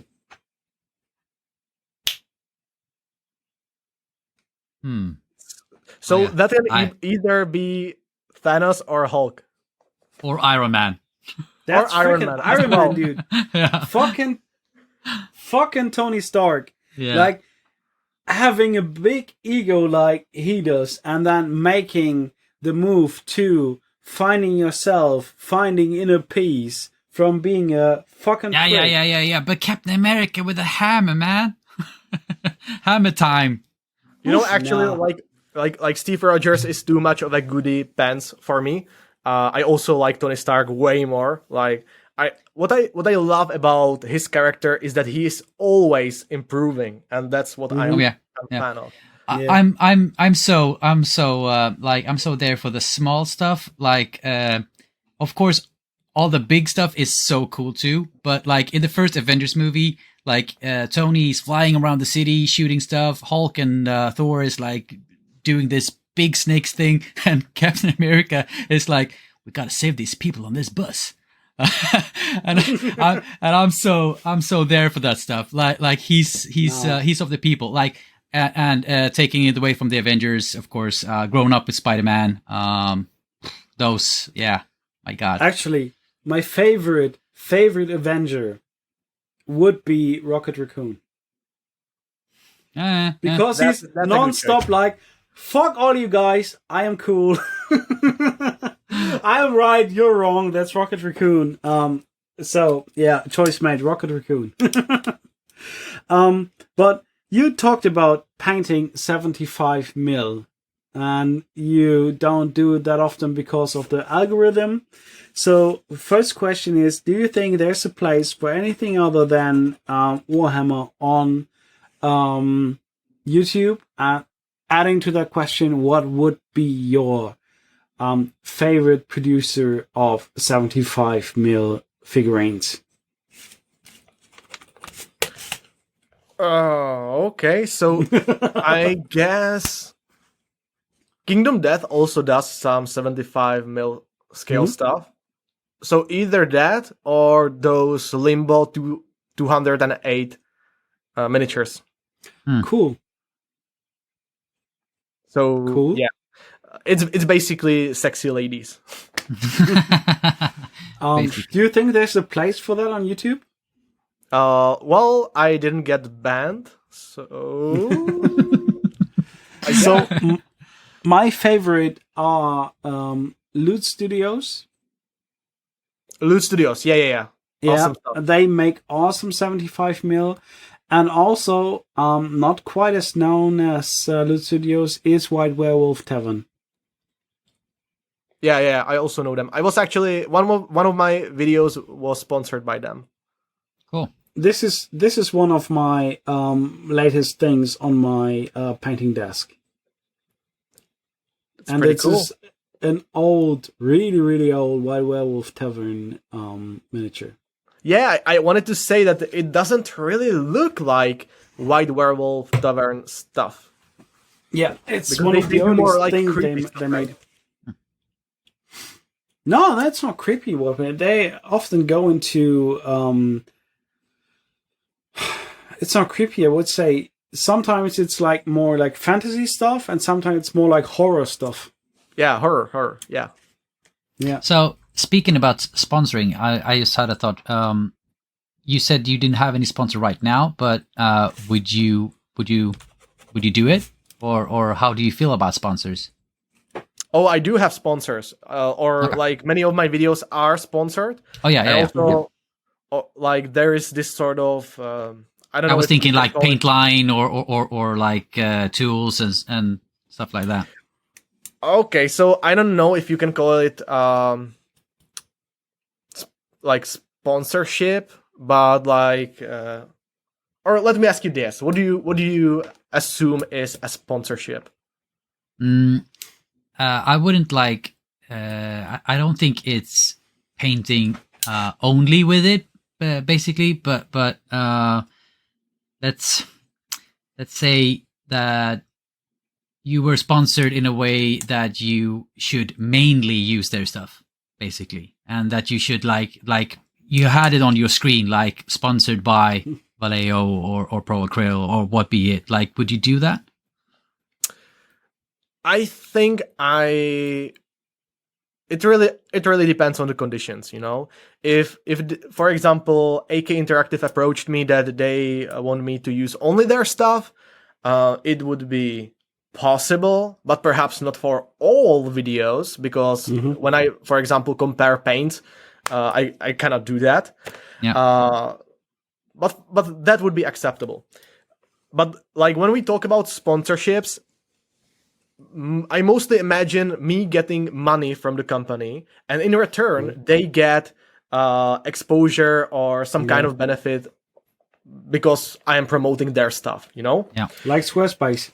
Yeah, exactly.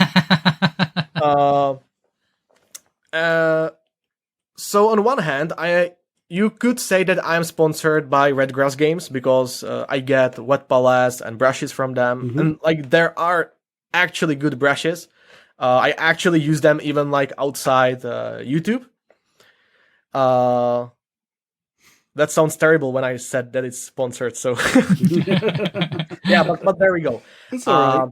But like they don't give me any money, you know, and they don't like tell me to actually release videos with these tools. So that's something that I am okay with. They are just happy when I share, for example, some Instagram posts, and that's it. But they don't really like expect me to make dedicated videos about their tools. So this is something that I am very much comfortable with. Other than that, I do sponsored ads with Squarespace, as you mentioned, with some companies that produce 3D printable files, etc. But yeah, to answer your question, I would be open doing it, but it really depends on the conditions and what brand it is. For example, if Army Painter approached me, maybe I have some doubts about that, you know? Yeah. Okay, I get it. Okay.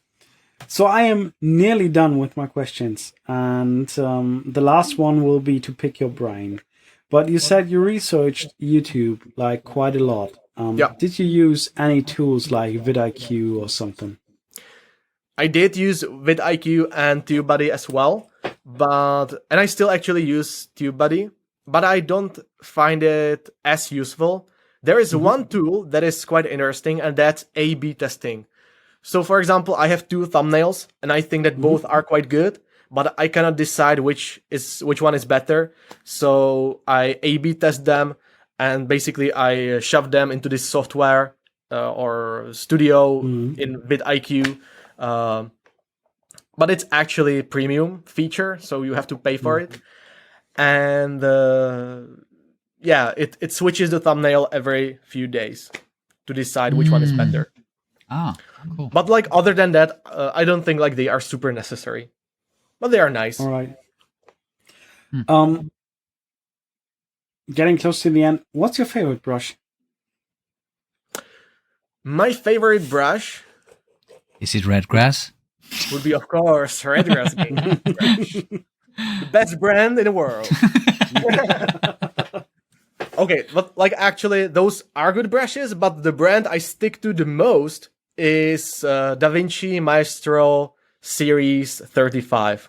So the ones with long bristles. All right. So those are my workhorse brushes, and I had no issues with them. They are excellent. So if you don't know which brushes to get, these are the ones. All right. So since you've been doing a lot of hard work on this podcast, this is a two-part question. Do you prefer sweet or savory? And part two of the question is, would you like a box of assorted German sweets and savory stuff? The answer is yes and yes. Yes and I yes. like I like everything, and I want it. Okay, please DM me your address. Oh, absolutely! That is excellent. I will pack a box. Do you like licorice? Oh, not that much. No licorice. Okay, all right. So assorted German sweets and other stuff, and I will send the bill to Peter. That's all right. Excellent. Thank you so much. No problem, mate. You've been doing a lot of hard work, and yeah. I don't really I feel got- like it. I'm just talking, you know. Perfect. That's what Well, we wanted you for. Yeah, you're in, mate. So I got only 2 questions left. First question is, what do you think of you said you like Spanish painters. What is your opinion on my favorite? And I shit on Spanish painters a lot. I shouldn't say this. Yes, you do. They would. That's what I. Shut the fuck up. That was what I was thinking about when Simon said he liked Spanish painters. I was like, oh, Björn doesn't like Spanish painters. No, I like. How them. is I that can just possible? Yeah, how comprehend is it them. possible? I'm too stupid. I'm too stupid to comprehend them. So I have one favorite Spanish painter. I just want your opinion. Could you guess my favorite Spanish painter? If I'm right, I'm gonna be disappointed. Okay. So is it Banshee?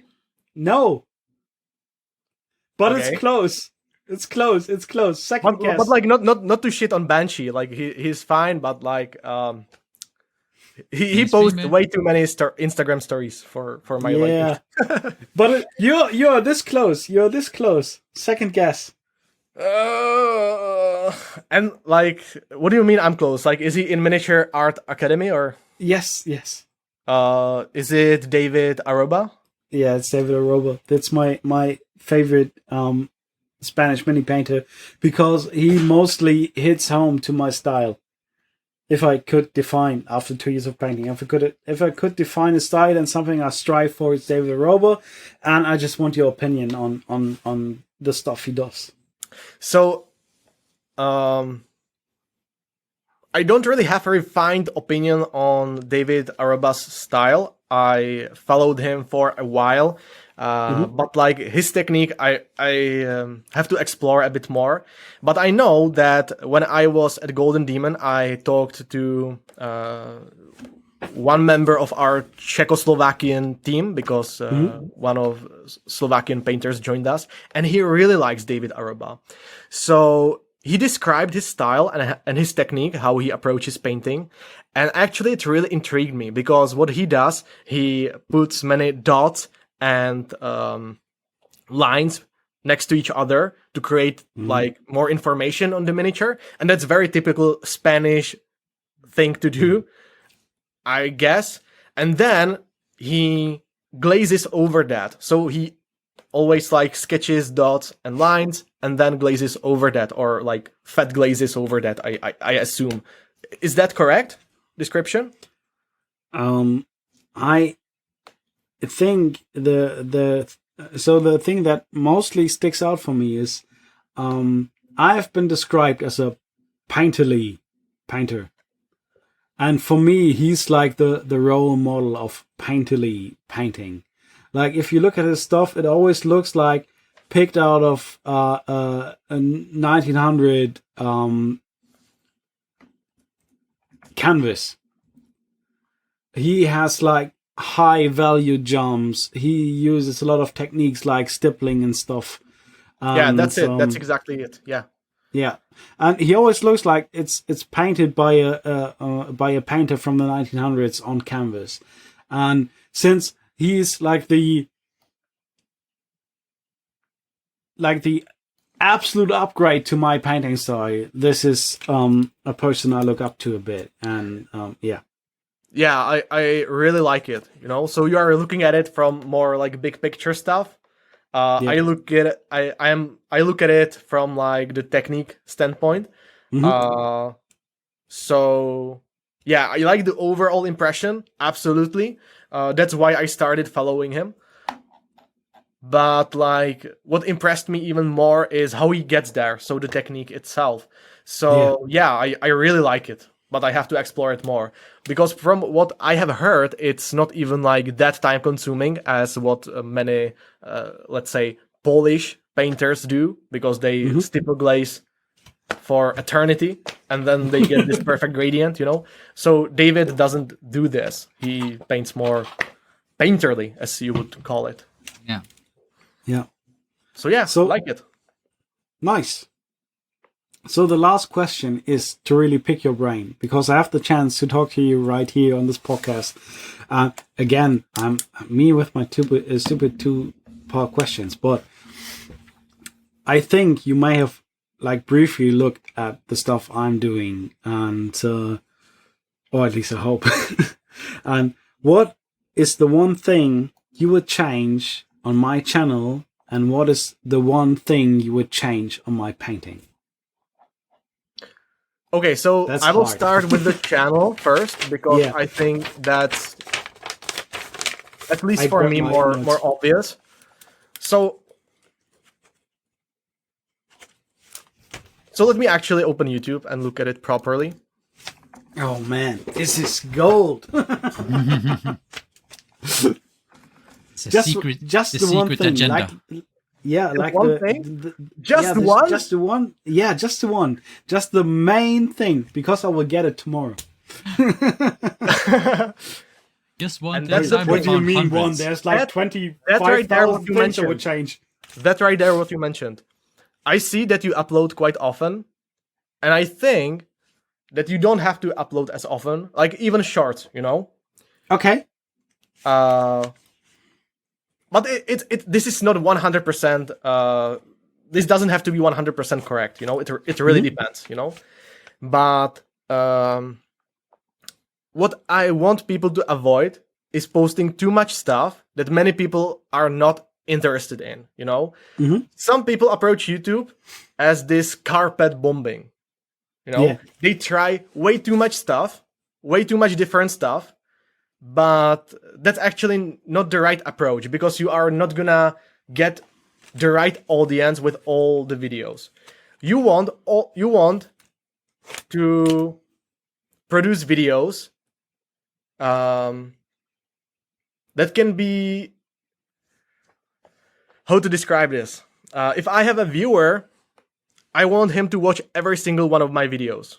I don't want him to watch 50%. I don't want him to watch just 30% of my videos. I want him to watch every single one, you know? Yeah. So it has to be broad enough in the scope, not way too specific. It has to be broad enough so he can open every single one of my videos.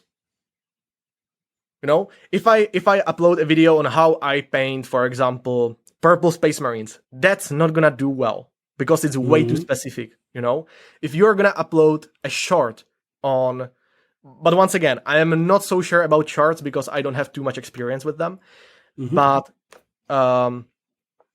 if I upload a video about how to paint white space marines or dwarfs or whatever, that's way too specific for every single one of my viewers to be interested in all of these, you know? So when you look at videos from Ninjon or Miniac or Squidmar or even Goobertown Hobbies, who hasn't actually uploaded for a while, I think. But when you look at those videos, most of these can be watched by anyone in this hobby. Okay. It doesn't have to be... You don't have to produce those kind of videos, but they have to be broad enough that any single one of your subscribers is able to watch them and get some value out of them, you know? Yeah. Okay. Let's ignore shorts, because I'm going for a different strategy with shorts. Because shorts, if you watch stuff like vidIQ and stuff, they say basically you have two audiences. Like, one is your short audience and one is your long-term content audience. So just focusing on my long-term content. The thing is here that I'm not so sure about that personally, because when you look at people, I always look at the biggest creators on the YouTube platform, or the ones that have grew the most in last year or 2 or 3 or whatever. And when you look at Mr. Beast's channel, which is the most rapid growing YouTuber right now, he actually separates his shorts channel from his main channel. All right. So he is not willing to risk it which I understand. It's like super big production, so obviously he has to be risk averse. But when he's not doing it, like, I'm kind of skeptical about it, you know? Yeah. I mean, Also, Squidward did sorry, go like a ahead. Squidly Bits, like he also like separated kind of shorts that way also. I don't know. Yeah, that as well. And another thing is that when I get notification, I also get notification for short. And Oh. and I do actually get recommendation or notification on your short, Bear. Really? Yes. But the problem comes when I don't click them. Because All right. if I don't click them, YouTube won't even recommend your longer content. Or rather, it won't send a Alright. notification for the longer content, you know? Because it already assumes that I am not interested in your channel rather than shorts. Interesting. Maybe it separates it, but I don't know. From my point of view, it doesn't really make sense. I will try the coming week to slow down the shorts and look at the statistics, but for now, the shorts have drastically boosted every number on my channel. Like, Okay. watch time, subscribers, everything. And this is just recycling TikTok content. And this is the strategy I aim for, like getting like monetized, trying to use shorts. But your input is totally different to vidIQ, and I will tone down the shorts and look at the numbers. I want to try that. That's interesting. That's However, really You interesting. will pull down the shorts. Was that what you said? Yeah, well, I pulled on my shorts in a Pull minute. down the shorts. Yeah. Yeah, I pulled on my shorts in a minute. Just let me stop recording. But listen, if it works for you, like, just keep doing it. You know, that's fine. A different concern of mine is that people who are gonna subscribe to you because of some short content are not necessarily gonna watch your longer content. And you are really mostly getting money from your longer content, not really shorts. Shorts are Definitely. monetized to an extent, but really it's nothing for us. Yeah. You know? So the idea I'm following is to basically cater to 3 audiences on one platform, and that can work, but it's tricky. So basically, I, in the long term, want to leave TikTok as a main platform for my short-term content, and I want to leave Twitch because streaming on YouTube got really interesting. So I want to cater to all of my users on one platform, and I'm not quite sure about that, but I want to look at the numbers. I want to look at the stuff. But that was some really valuable input. Thank you. I will add some extra salami to your box. Outstanding. Another thing I want to ask you when you are doing shorts, because for example, I am chatting from time to time with the painting coach. If you recognize the channel, I chatted with him too. He's an awesome dude. Yeah, he is. The I actually met Warhammer him coach, at right? Demon. It's a Warhammer coach, right? The painting coach. Oh, it's 2 different guys. All right. Okay, but I know that he does many shorts and it really works for him. So, like, sure, it can work. If you think that the audience that watches your shorts actually comes along for your longer content, I think that's fine. You know. However, you really have to know if, like, those people that are watching your shorts, your longer content, and basically everything have some common, have something in common to basically unite it under one umbrella, you know? Yeah. Because if it's too different, then you should think about creating another channel for that. Yeah.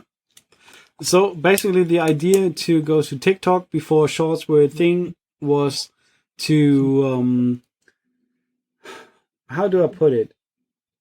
It's a good thing to get creativity for shorter stuff out of your brain that isn't a full video.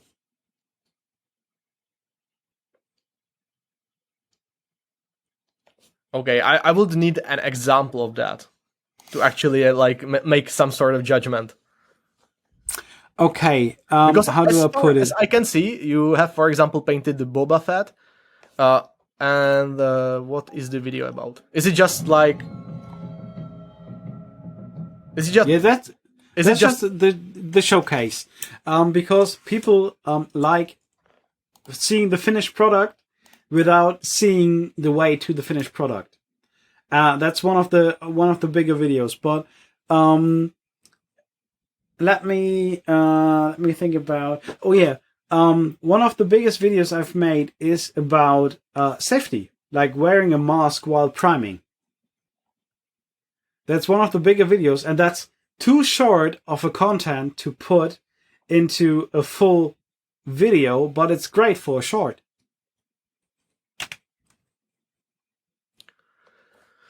Huh. So, like, what is the short about? Just about you wearing a mask during priming or airbrushing? Yeah, and that's well received. All right. So, if you think that this is a good idea, you could make a video about safety tips in miniature painting, like the whole thing, you know? Yeah. Test So, it out. what you could do if you think that you have ideas that are too short to actually realize, just expand on that and make a list. You know, for example, everyone should know that you shouldn't lick oil paint, for example. You know, Oh, that is great. That is great. and That and is you great. could do this in the same video, like Yeah. 100%. I would try And that. you could call That's it amazing. like 5 tips or 5 safety tips for miniature painting, you know, and you could make really dramatic thumbnail.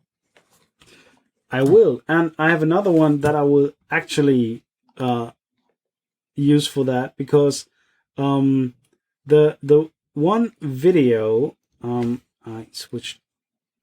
God damn it! Where is it? I just Or had it. you can even like you can even point out certain pigments that are toxic and that people should be Avoiding. Yeah, that's Yeah. great. Which And- way to hold the knife? yeah, also that Yeah. like The most viewed short is about doing my cutting for YouTube.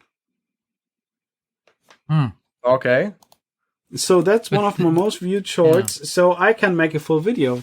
Like using that as an indication for long-term content is But a great idea. I haven't thought That about seems, that. that Thought about seems that's more amazing. to be like a different channel, right? Like it's catering not to miniature painting, but more like to people that want to make YouTube. No, it's like just cutting some mini painting content. It actually mentions mini painting content in the short's name. You could also like perspective and presentation really matters, you know? Mhm. So basically you can do anything in a video, but how you package the video is what really matters, what really sells Yeah. the product. Yeah. So I think that you could make it about editing somehow, and you editing, and make it, for example, you can call it what miniature painting content creators or YouTubers don't show you. That's dramatic. You know, that's drama. interesting. Like, what is it? What is it that they don't show me? You know, and then you can like talk about variety of topics about mental health, Time on the title machine. About- Yeah. why you don't Yeah. upload as often, or why do you make the choices you make?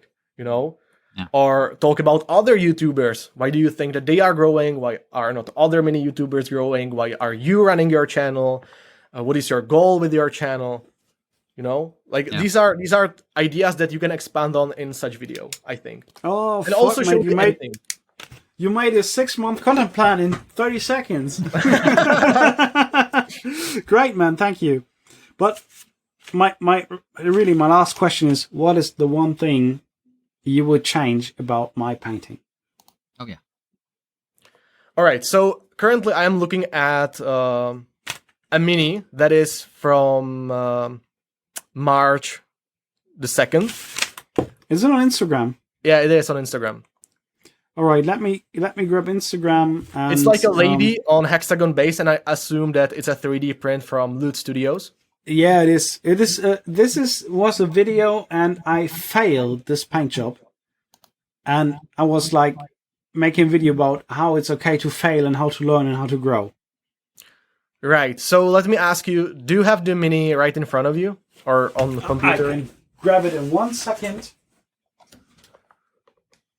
Dude, I'm stuttering so much in this podcast that I am not even sure that this is gonna be watchable. It is. We are always stuttering, and the trick for our listeners is to up the speed. Then we sound normal. So it's the listener's fault. Yep. Yes, Put it on them. All the listeners' Listen fault. faster, noob. Yeah. So this is 2.5 hours maybe, and it should be like one hour. Just speed it up. Zoom through it. Okay. Yeah, that's the miniature. So can you point out what do you think is your failure in here? Oh, I failed the OSL because this is this turned quite dark and it should be light. Same in the front. The thing that should have been OSL turned dark. I failed on guiding the person's view because it's drawn through the chest area, not the face. Yeah, that are the two most heavy. Oh, and the base is much lighter as the miniature, so the view is drawn through the base. That are the three biggest fuck-ups, I would say, are on this miniature. All right. So do you want one thing or three things? Give me 100. All right. So what it looks like from the photo, at least, the light source it comes from the top left, and the chest of the miniature is exposed like that. However, I think that the knee or the thigh of hers should be more exposed. You know, so you should place much. Yes, you should place much stronger highlight there. It's blue for some reason. I don't think it should be necessarily blue. It's from the lens. This is like energy on the lens. Lenses ends. Okay, I see. And it turned way too dark. Yeah. So yeah, about the OSL, the thing is that you have to make entirety of the miniature very dark to actually paint good OSL. Yeah. Otherwise, you cannot really tell where the light is coming from. If the miniature is very light, you cannot tell a thing, you know? Yeah. You cannot tell where the light source is. If you look at one of Miniac's videos, OSL videos, he has exactly the same issue. He has miniature that is in general light, and he tries to paint violet OSL from the top as well. So the miniature is lit in general light from top, and then there is another light source from top. This doesn't work. And you can see it in the video that like the steps that he takes are correct, but in the end it doesn't work because in general light the other light is not visible. Yeah. So you have to make some parts really dark to actually see OSL. Another thing that I wanted to say that your highlight placement should be improved, but if the knee is supposed to be lit by the OSL, then it's fine, you know? Another thing that could really be of benefit to our paint job is separating all the elements. So if you just blacklined all the details, it would look much better. As it is, it would be much more readable. All right. But like, you don't have to go as hard and just take black color and go over every recess. You can do that, but it will get this sort of comic book like look, which is not always what you want. But what you can do is take the darkest color that you have used on a certain part and do it with that. Mhm. So, for example, her torso is red or orange. So you can, or is it orange or red? Yeah, it's coming from a red, but it's orange. All right. So another thing about red is if you highlight it with too much yellow, it comes out as orange. Yeah. So that's, I assume, what you realized with this mini. So there needs to be much more prominent midtone, and that is red in this case. But anyway, you could take some kind of really dark brown, or not even that dark, but basically the darkest brown or darkest red that you have used on the torso, and blackline it with that to separate the details. Yeah. For it to not look like a comic book character. And the last thing... Oh, actually, do you have a different mini where you paint some hair?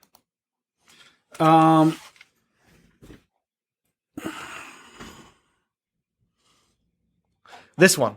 All right, fantastic.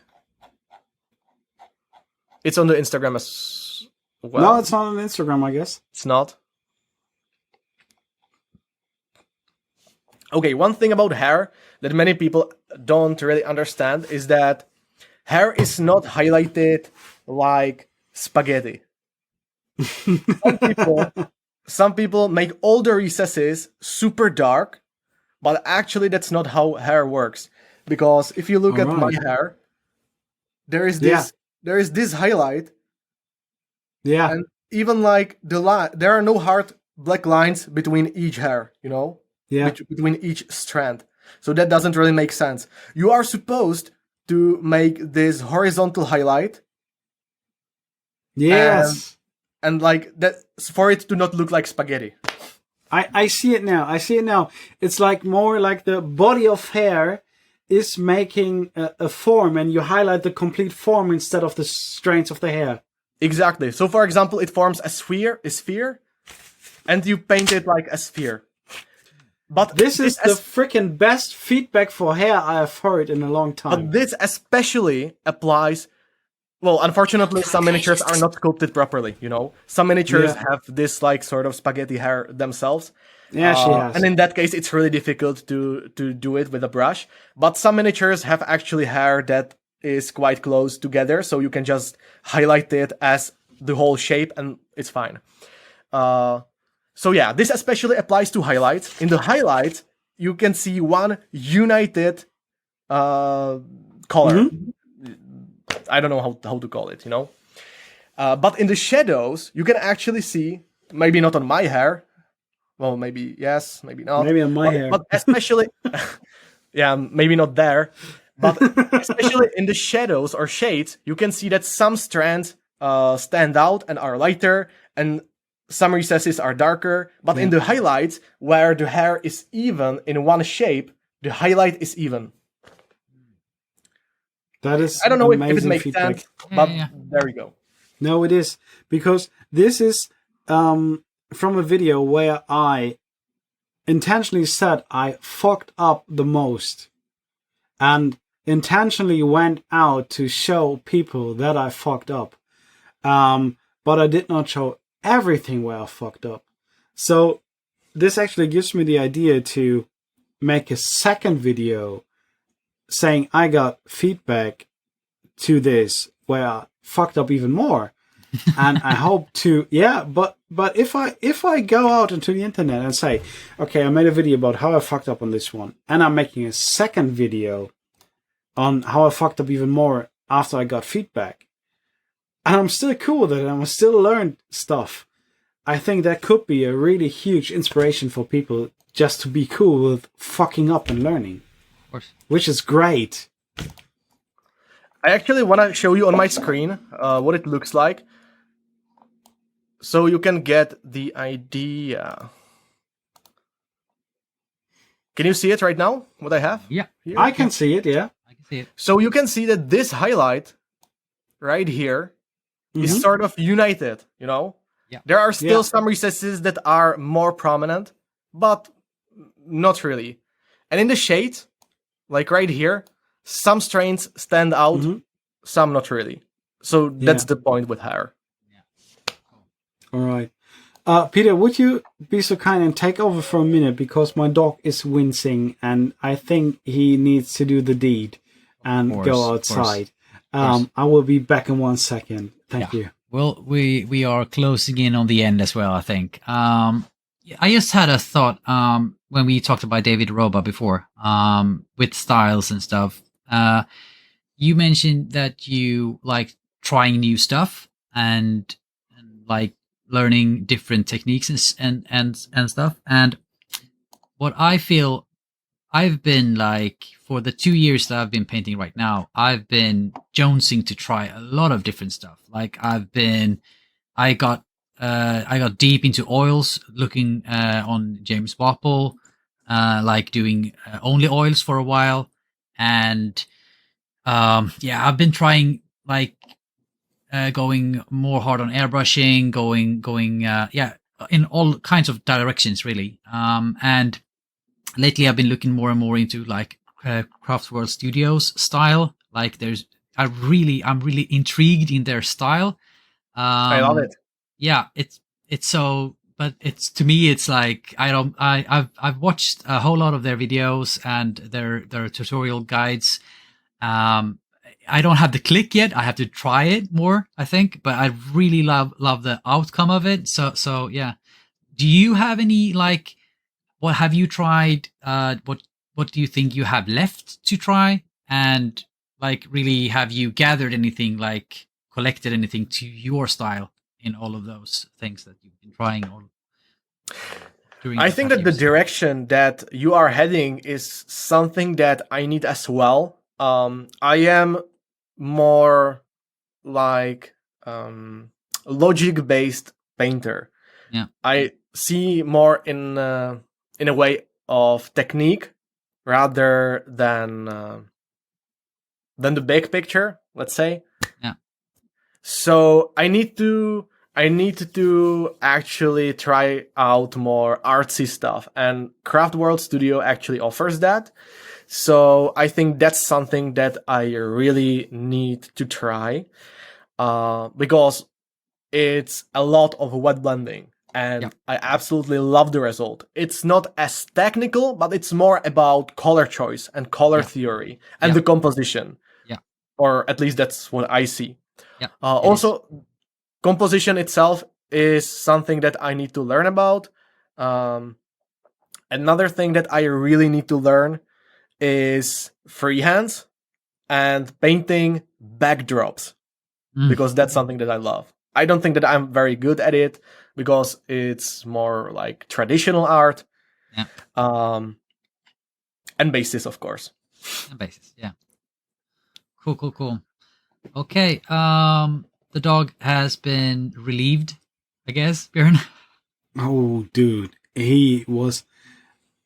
I think you know dogs, but have you when dogs do the dance, it's like really getting close. And he's a big boy, but he was like standing in front of the door and doing this, and I was like, okay, dude, I think you need to go outside. Okay, I think we're closing in. I mean, Instagram is telling everybody to make reels, but I'm a rebel. So here's a photo as a reel.